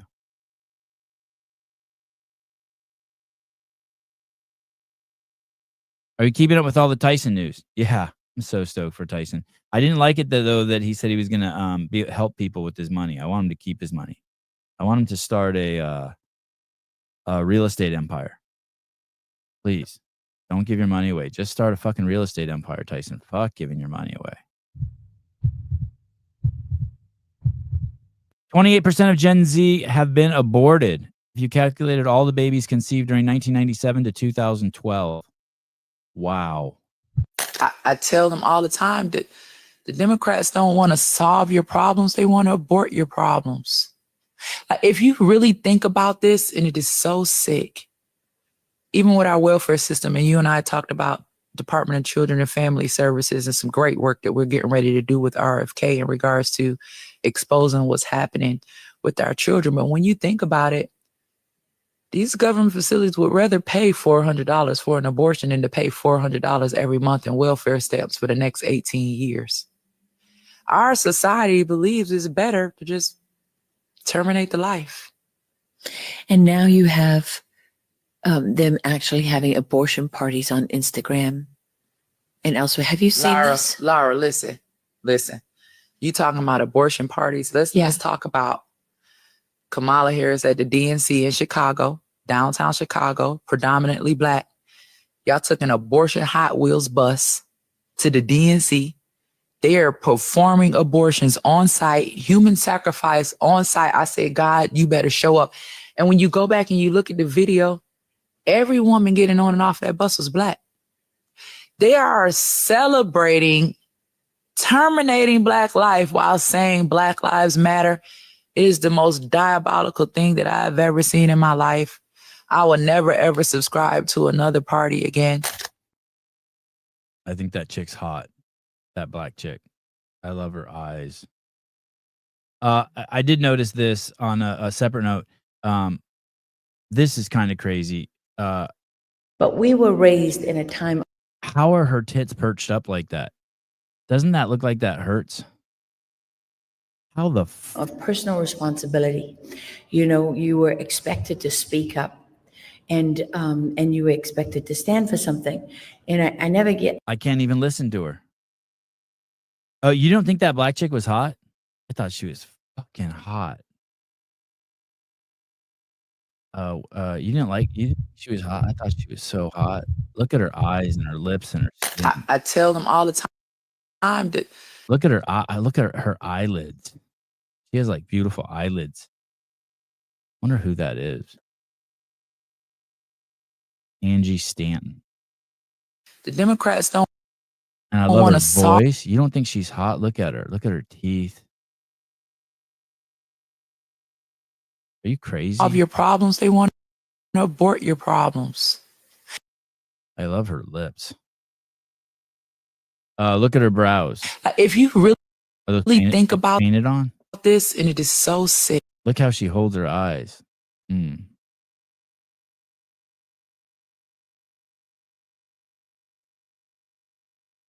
She has good genes. Yeah. Anyway, that other chick, the host of that show, her tits just look like they hurt. So we were raised in a time of personal responsibility. You know, you were expected to speak up, and you were expected to stand for something. And I never forget getting smacked at school once and coming home in tears, and my brother and my sister being so annoyed with me. And they If I had something on my chest like that, I would always have to. Sevi wants to lick the mole. I'd lick the mole. If I had something pushing on me like that all the time, my consciousness would go there. Do you know what I mean? Like I would always just be in my chest. You know what I mean? Like, you know, when you get something like in your shoe and then like you're like while you're doing an activity and then like you're in you're not out here anymore and you're just down in your shoe. And then so finally you sit down and take your shoe off and get the rock out. If I had this, just like maybe she becomes numb to it. Maybe it's just like so you wear leggings, they push up on your nuts. No, they got a little they got like space in the front. Got like there's like space in there. It's hard having a chest like that. I don't know. I mean, it's just those. It doesn't. They don't even look real. and the first thing they said was, well, what? They look like if you touched them, it would feel like is there makeup on those, or like there's a shadow on like a bump there? Like what? What did you do? And I said, what do you mean? What did I do? I started crying, and they were like, crying? Why didn't you hit her back? You know, and I was like, oh. Her cleavage goes all the way up to her throat. You know what I mean? Her cleavage goes all the way up to her throat. I don't know. That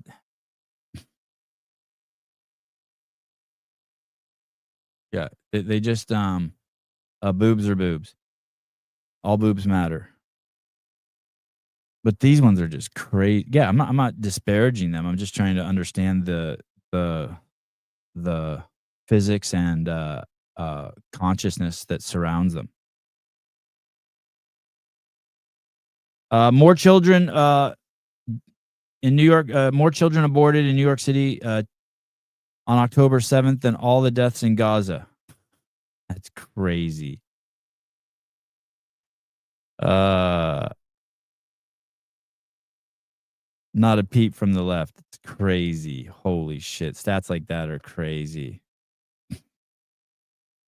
Crazy. How was the show, Pat? Were you getting triggered? I didn't have time to read a lot of the comments. Were you getting all fucking triggered?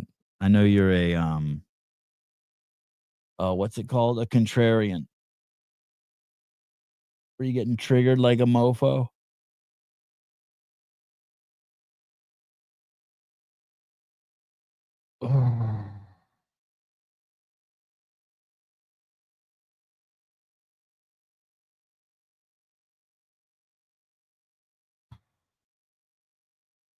Show was great. Love the guest. Oh, cool. I did a fun workout yesterday. Of course, I did 120 calories on the assault bike. And then I did you guys are going to make fun of me, but it's a fun workout. You should try it. It's cool. I set a timer for 5-minute rounds.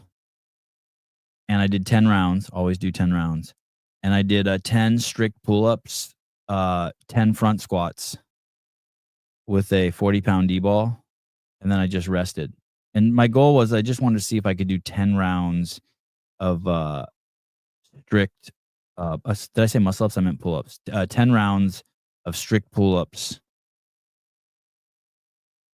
And then I'll try it again. Next time I try it, I'll do it with make the rounds at 4 minutes and 30 seconds, and then I'll do 4 minutes gay. Yeah, I know it's gay, but and then I'll lower it, and I'll keep lowering it until I get to a round where I can't do the 10 pull-ups strict. I just wanted to see if I could do that. Can I do 10 in an hour? Can I do 15 minutes? Oh, Hey, geez, Louise. it's Brianna. Brianna, hi. Well, first of all, thank you so much for on. Oh, hold on a second. Hold on.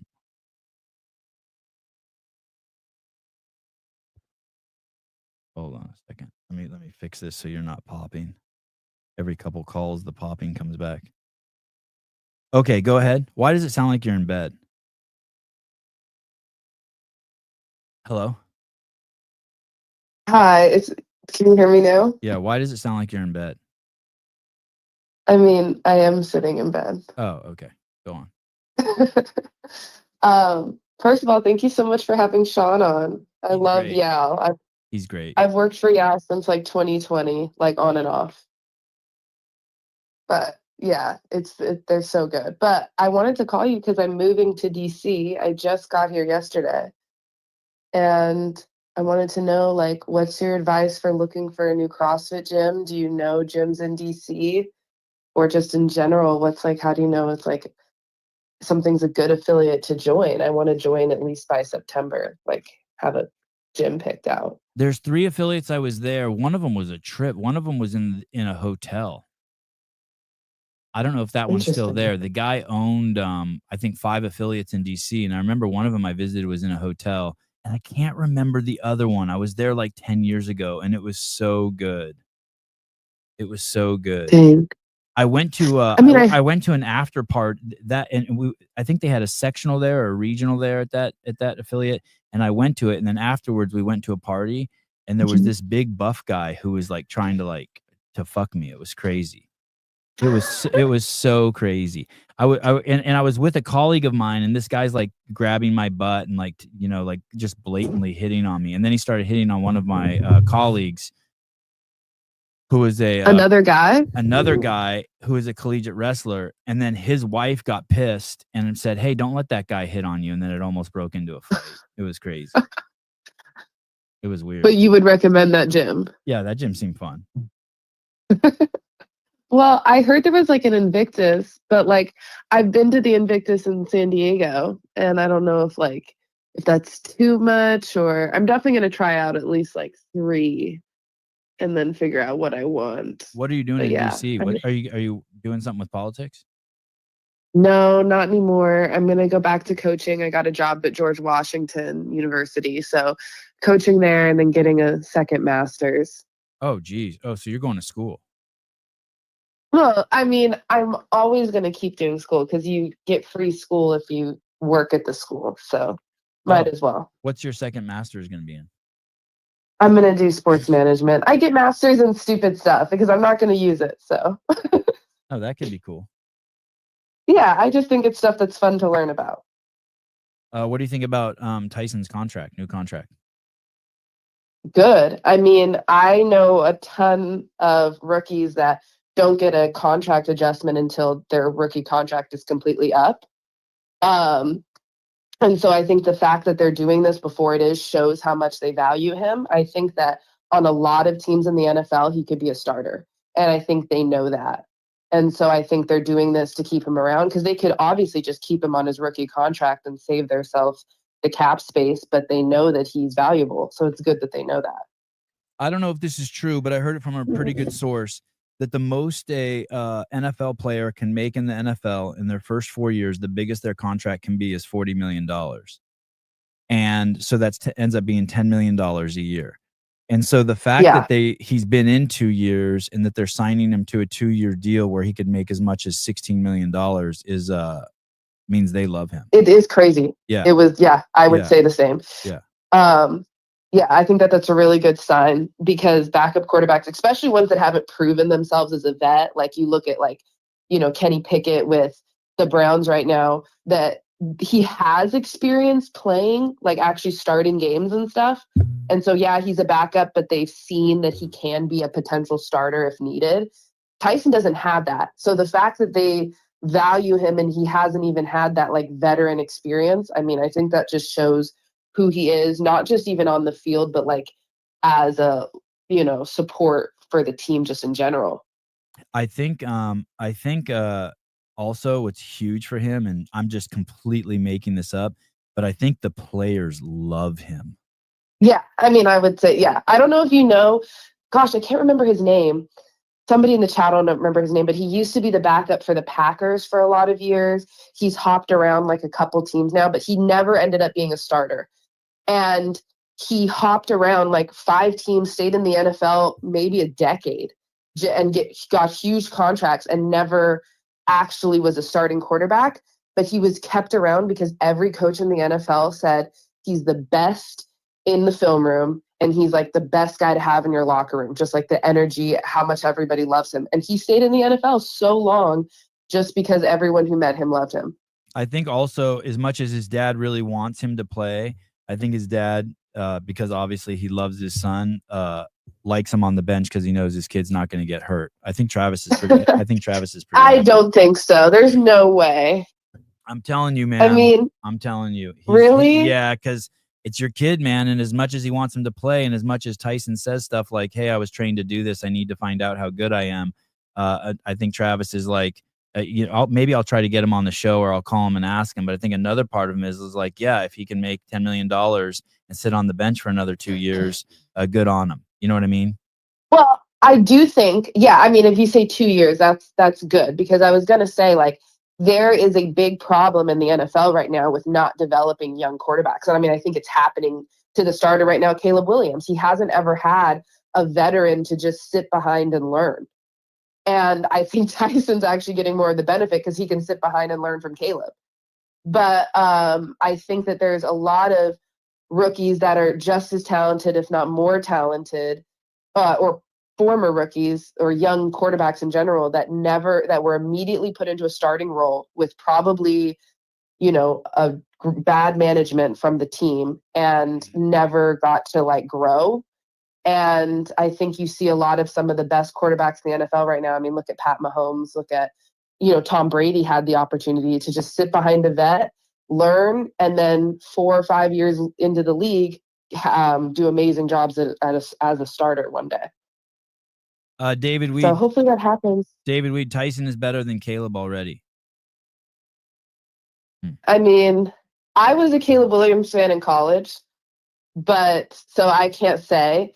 I will also say that the Chicago's a tough team because of that O-line. Like, you do not have a lot of time to sit in the pocket. And I think Tyson's quick. I will say that. And I think he might be a better job for the Bears just because of how quick of a decision maker he is. And that's probably coming from that D2 background where you don't have this amazing O-line like Caleb Williams did to just sit behind and make a decision. Tyson got to hang out back there a few times this week. I was kind of surprised. A few times he was just hanging out back there. I know. So I don't know. Maybe there's some good changes being made. Do the Bills suck? I don't know football. Do the Bills suck? No, the Bills are good. The Bills are really good. Oh, because they looked horrible. They looked horrible. I mean, preseason, a lot of people are saying, like, the Chiefs commonly lose every game of the preseason, and then they'll go to the Super Bowl. So I don't know if the preseason is the best judge on who's good and who's not. It's a good judge on who got the best rookie class, maybe, or things like that, but it's not a good judge of the actual team. You have a boyfriend now? Oh, Savon, I'm actually in the pickle with this. But you're in the there's pickle, this or guy. the pickle's in you? I'm I'm in a pickle. There's a guy that I met this summer, and I think he's very sweet, and he wants to, like, made it very clear he wants to date me. But I don't know. I'm still in my, pro athlete era fantasy, and that's not him. Oh, gotcha. All right. Well, if he's rich, he's not. That's another problem. Oh. I definitely make more than him. Oh. Well, I heard that line the other day. Pick your man wisely. Either way, he's going to disappoint you. Would you rather cry in a Lambo or a Honda Civic? I totally agree with this. I've told my friends that 1,000,000 times before. Like, they're all the same. All guys are the same at a certain level. If you get a decent guy, they're all the same, right? So do you want the one that has a lot of money and all these different things and is good looking? Or do you want broke, ugly, whatever? I picked the rich guy. Broke and ugly. All right. Well, thank you so much for having Sean on, and it was a good show. All right. Yeah, he's great. Okay, bye. Hey, how tall is he? He said 5'5", but I heard another talk he gave where he said he was 5'4". I mean, I'm taller than him, but not by much. Okay. So I'm 5'6", 5'7". I just So want to keep him honest could about see. I want to keep him honest about his height, because if he's shorter than me, he How needs to tall be- are you again? You're 5'5"? I'm 5'5". Do you feel like you're adding up an inch? Would other people that meet you say you're 5'5"? You know what's crazy? This year when I went to the games, 2 people said to me, "Oh, you're taller than I imagined." But then also Danielle Brandon said to me, "Hey, that camera's bigger than you are." And then last year at the games, or a couple years ago at the games, when I met Jason Hopper, he's like, "Holy shit, you're tiny." So I don't know. Oh, Vittorio says you ain't 5'5". I could See, the thing is, I think some people just give off like tall, unfortunately, or short like energy. Yeah. Because I'm like 5'6", and I remember somebody that I had, one of the players that I've been talking to online, met me in Miami, and he's like, "You're way taller than you said you were. You're like 5'9", and I'm definitely not 5'9". So I don't know if like I seem taller than I am. And some people seem shorter than they actually are. I don't know what that is. I think maybe it's head size. I feel like I have a really big head. Oh, I don't know. That's nice. Go get a tape measure, boys. Let's see how tall I am. I don't Oh, no tape measure. Good answer. Good answer, Ari. I would have picked the ugly one. The ugly what? Oh, All right, thank you. Thanks for and if Bye. you do talk to those guys, send any of them my way or to Suze's way. I'd love to have more of them. More of those. okay, guys. for sure. Okay, bye. Okay, bye. You come up to my nipple 5'4". Oh. Finally, we can talk.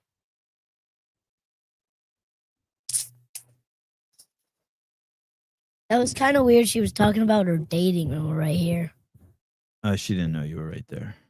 Oh. What are you guys doing in here? Shouldn't you be doing something? But we finished.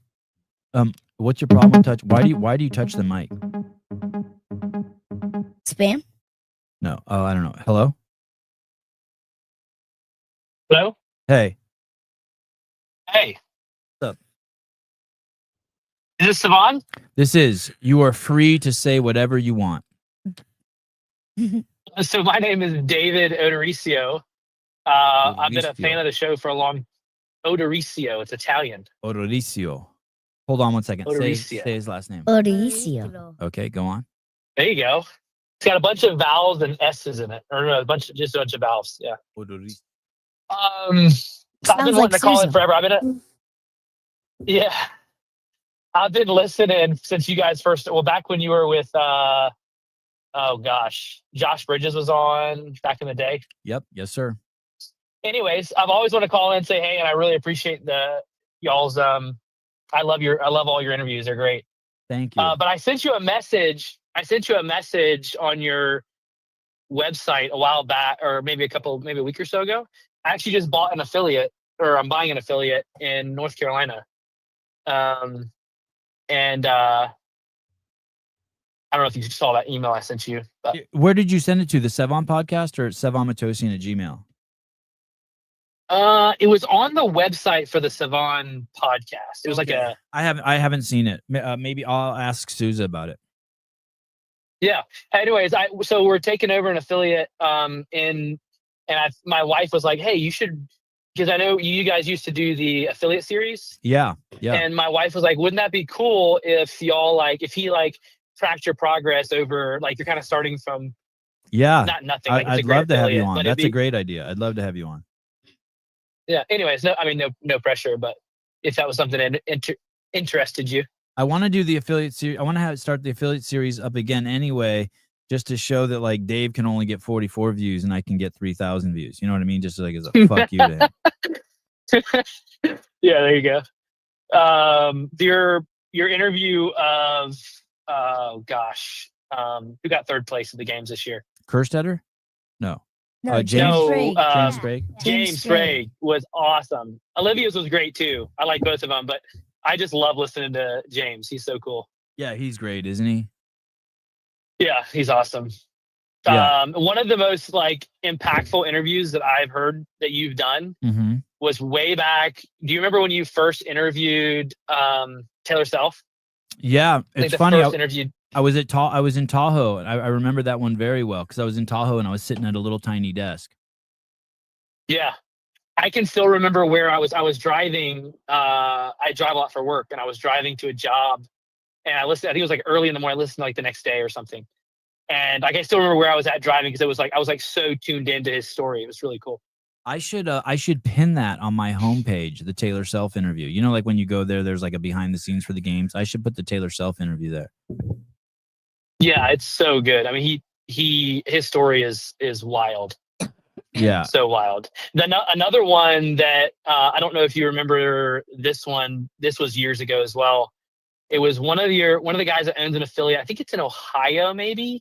Oh, he does Schindeldecker. Yeah, that one was crazy. Yes. His mom shot someone. Was he the one that like in the ran from? bus. Yes. Yeah, but shot the bus driver. Yeah, that one was crazy too. Yes. Yeah. Insane. Yeah. You got some really cool. You do a very good job. I not to toot your horn or anything or blow your head up too big, but you interview very similar to like I feel like Joe Rogan does. You do a really good job. You get people to like open up and feel comfortable and yeah, great job.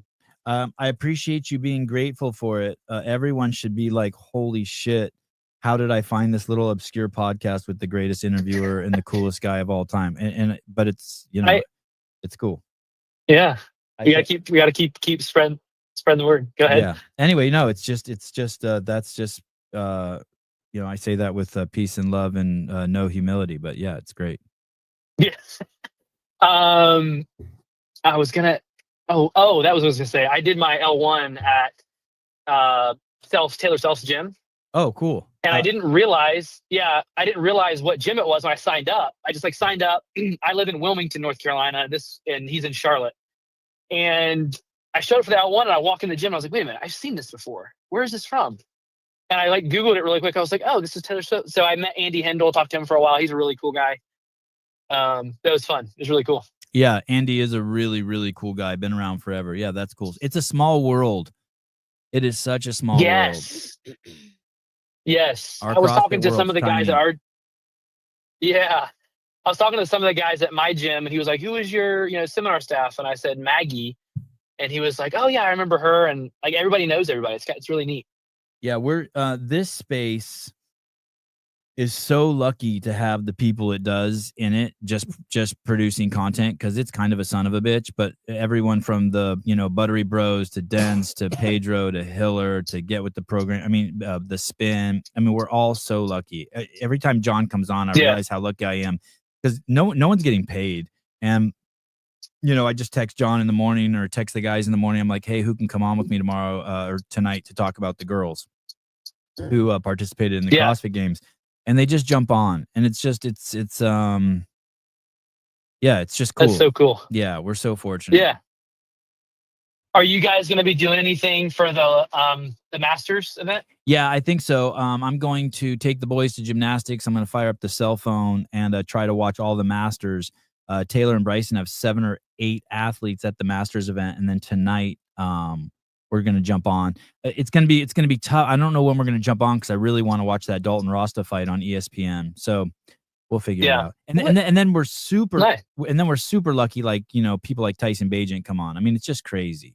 What do you mean by firing up the cell phone? Just turn on my cell phone. Just like, what I mean. Hey, I have a question. Are you buff or normal?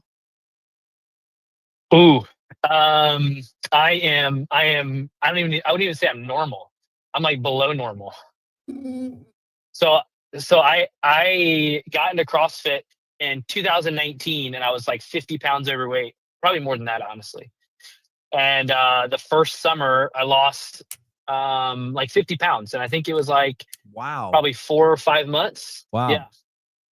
That's and good. what's funny is, cool. Yeah, it was really cool. So I used to make fun of CrossFit like crazy. Like I thought it was the dumbest thing in the world. And then one of my best friends convinced me to go do it. They had like a bring a friend day. And it was a it was a super easy. It was just like box jumps and burpees and maybe like a 200-meter run. It was very geared for someone that doesn't, just wants to move, right? And I went and did it, and I remember there being like 60-year-old lady next to me just killing me, and I was like, "What the heck is this?" And signed up like the next week, and the rest is history. Now my family just makes fun of me 24/7 because all I do is talk about CrossFit because I love it so much. You're opening an existing gym, the gym that's already there. You bought one that's already there. Yeah. It's Go ahead. Are you going to use Two Brain? So my operations manager, she loves Two Brain. So we've talked to. So I own a construction company as well. So that's kind of my day job. And the gym is more of a hobby, I guess. So I've got a lady that runs the gym for me. And I know she really likes the Two Brain stuff. So we haven't gotten that far, but maybe in the future. Hey, how is the what state are you in? You're in North Carolina? Yeah, so we're on the beach. We're Wilmington. It's all the way like southeast side of North Carolina. So if you're a builder, you totally understand government overreach. Oh yeah. Yeah, it's crazy. Where are you going with that? Well, it's just really bad in my town. I bought a house here, and I wanted to it was a 500 square foot home on a 600 square foot lot, and I needed it was when it was built, it was basically the walls were built out of 1x6 fencing, and so the house was built like in the 1800s. Yeah, and then someone just put a roof on it. So just imagine 1x6 fencing with sheetrock on one side and stucco on the other side. Like literally, you could just put a screwdriver through it. And so when I was having the house rebuilt, they said I could only use 2x3s and not 2x4s, because 2x3s you can use in a remodel, and 2x4s would constitute a completely new structure, and thus making the house more unsafe, right? I mean, and I'm in earthquake territory. And then they tried to tell me that if I couldn't prove that there was a bathroom in the house before 1947, that it wasn't a big enough house to have a bathroom in to fit up to code. And just all sorts of retarded shit like that. And it's just like, holy shit, like, you're not trying to help me. You're not trying to, like, I'm trying to improve this structure and improve the neighborhood, and you're fucking with me on dumb shit like that. Oh yeah. The building departments are very lacking in the common sense department for sure. Yeah. Especially, I mean, it's probably everywhere, but in our town, closer you are to the water, the dumber they get. Yeah, I don't know about that, but yeah, there is all sorts of. I mean, you scratch your head. They'll I don't know if this is true, but a lot of the builders that I work with. So I'm a contractor. I am a outdoor. So I do mainly like outdoor living, so concrete and masonry type stuff. So I do pools and like outdoor kitchens and all sorts of stuff like that. So I work for a lot of contractors that build the homes, and I have heard many times that basically, so our town is just blowing up. We have, ever since COVID, we have had just an insane amount of people moving here. I think we were on the top 10 list of fastest growing cities at one point. I don't know if we may still be. But so we have tons of people from the Northeast, the Midwest, like all over moving down here. And what they started to do is they would just, like the permitting department, they would purposely delay permits for kind of BS reasons just to slow construction down. Because they couldn't keep up with the demands of getting permits going and stuff like that. Yeah, it's pretty crazy. Vindicate says they want you to tear it down and rebuild so they can up your taxes. No, I offered to tear the whole place down and rebuild, and they said that if I tore down, I couldn't rebuild because with the new Santa Cruz laws, you have to have a 15-foot easement in front of your house. Well, the fucking property is you have to have 15 feet in the front and 15 feet in the back. And the entire length of the property was 35 feet. So that would be fucking impossible. It would have to be like a house that was, 1 foot wide. I mean, it's just fucking complete idiocy. They're not for the fucking people. It's pathetic. Greg wanted to add a second floor to his house in town here in Santa Cruz. And they wanted him to submit why. It's like, what do you mean why? wow. It's none of your fucking business why. Tell us, please explain why you want to do this. If you Yeah, have a really yeah, good why, then yeah, we'll say yes. yeah, But if you have a bad why, we're going to say no. yeah. That's crazy. That's crazy. Well, it was good talking to you. If you guys ever need help on at events, I've been trying to convince my wife to go to the CrossFit game. Well, I wanted to go this year, but it was so crazy with buying the gym and everything. But next year and any other events, if I can make it, if you guys need help with stuff, I'd be more than happy to be a free labor. Okay, will you bump the email up to the top? Just bump it. Yeah, I did it through the like your website. So I don't know if I can go back and access it. Okay, I'll ask Souza. Okay. But I can send you. Okay. What's your regular email? SevonMatosian@gmail. Yeah, I'll send an email to that. All right, cool, dude. Thank you for calling. All right. Thanks for your support. Take care. Okay, bye. Bye. That guy's cool. Yeah. Anyone that says nice things about me is cool. All right, we gotta We go, say right? bad things to you. Yeah. I know, but you guys can get away with anything. I love you guys. We have to go, right? Oh, what time is it? 9:05. Yeah. We should probably go. All right. I mean, if you don't want to be late. All right, I'll see you guys tonight. Don't forget Dalton Rasta, ESPN, fighting for the championship. The card starts at 6 p.m. Pacific Standard Time. I think there's 4 fights on the card. I have a feeling Wait, Rasta's gonna. Wait, who's the champ? The white dude or the black dude? Neither of them are the champ. So it's whoever for- wins this is the champ. Kind of. They're the champion of this event, but the PFL also has a 185-pound champ, and the winner of this will then fight that champ. Oh, so it's kind of like a tournament in separate days. Sevi, can you show everyone how much you look like the dude in your story? Oh, you mean the guy in Canada how you can't walk in the woods? That guy? You just think because we have gray beards we look alike. ESPN. Watch the fights on ESPN or ESPN Plus. One of those. Wait, Heidi, what time's the fight? 8 o'clock. 6 p.m. Pacific Standard Time, 9 p.m. Eastern Standard Time. That's when it starts. Yeah. I have to take Avi to physical therapy at 6, so we'll probably miss the first fight, but we'll be home in time for Dalton. That's good. Wait. What time does Heidi? What time does Michaela come? Feeling Stas. Oh, they canceled. They can't come. I don't know if I think we might have to rework that because I forgot that you had your physical therapy. I don't know. We'll figure it out. All right. I don't think they're coming. Yes. But Thank you. McKenna might. Dance updates. Bye-bye.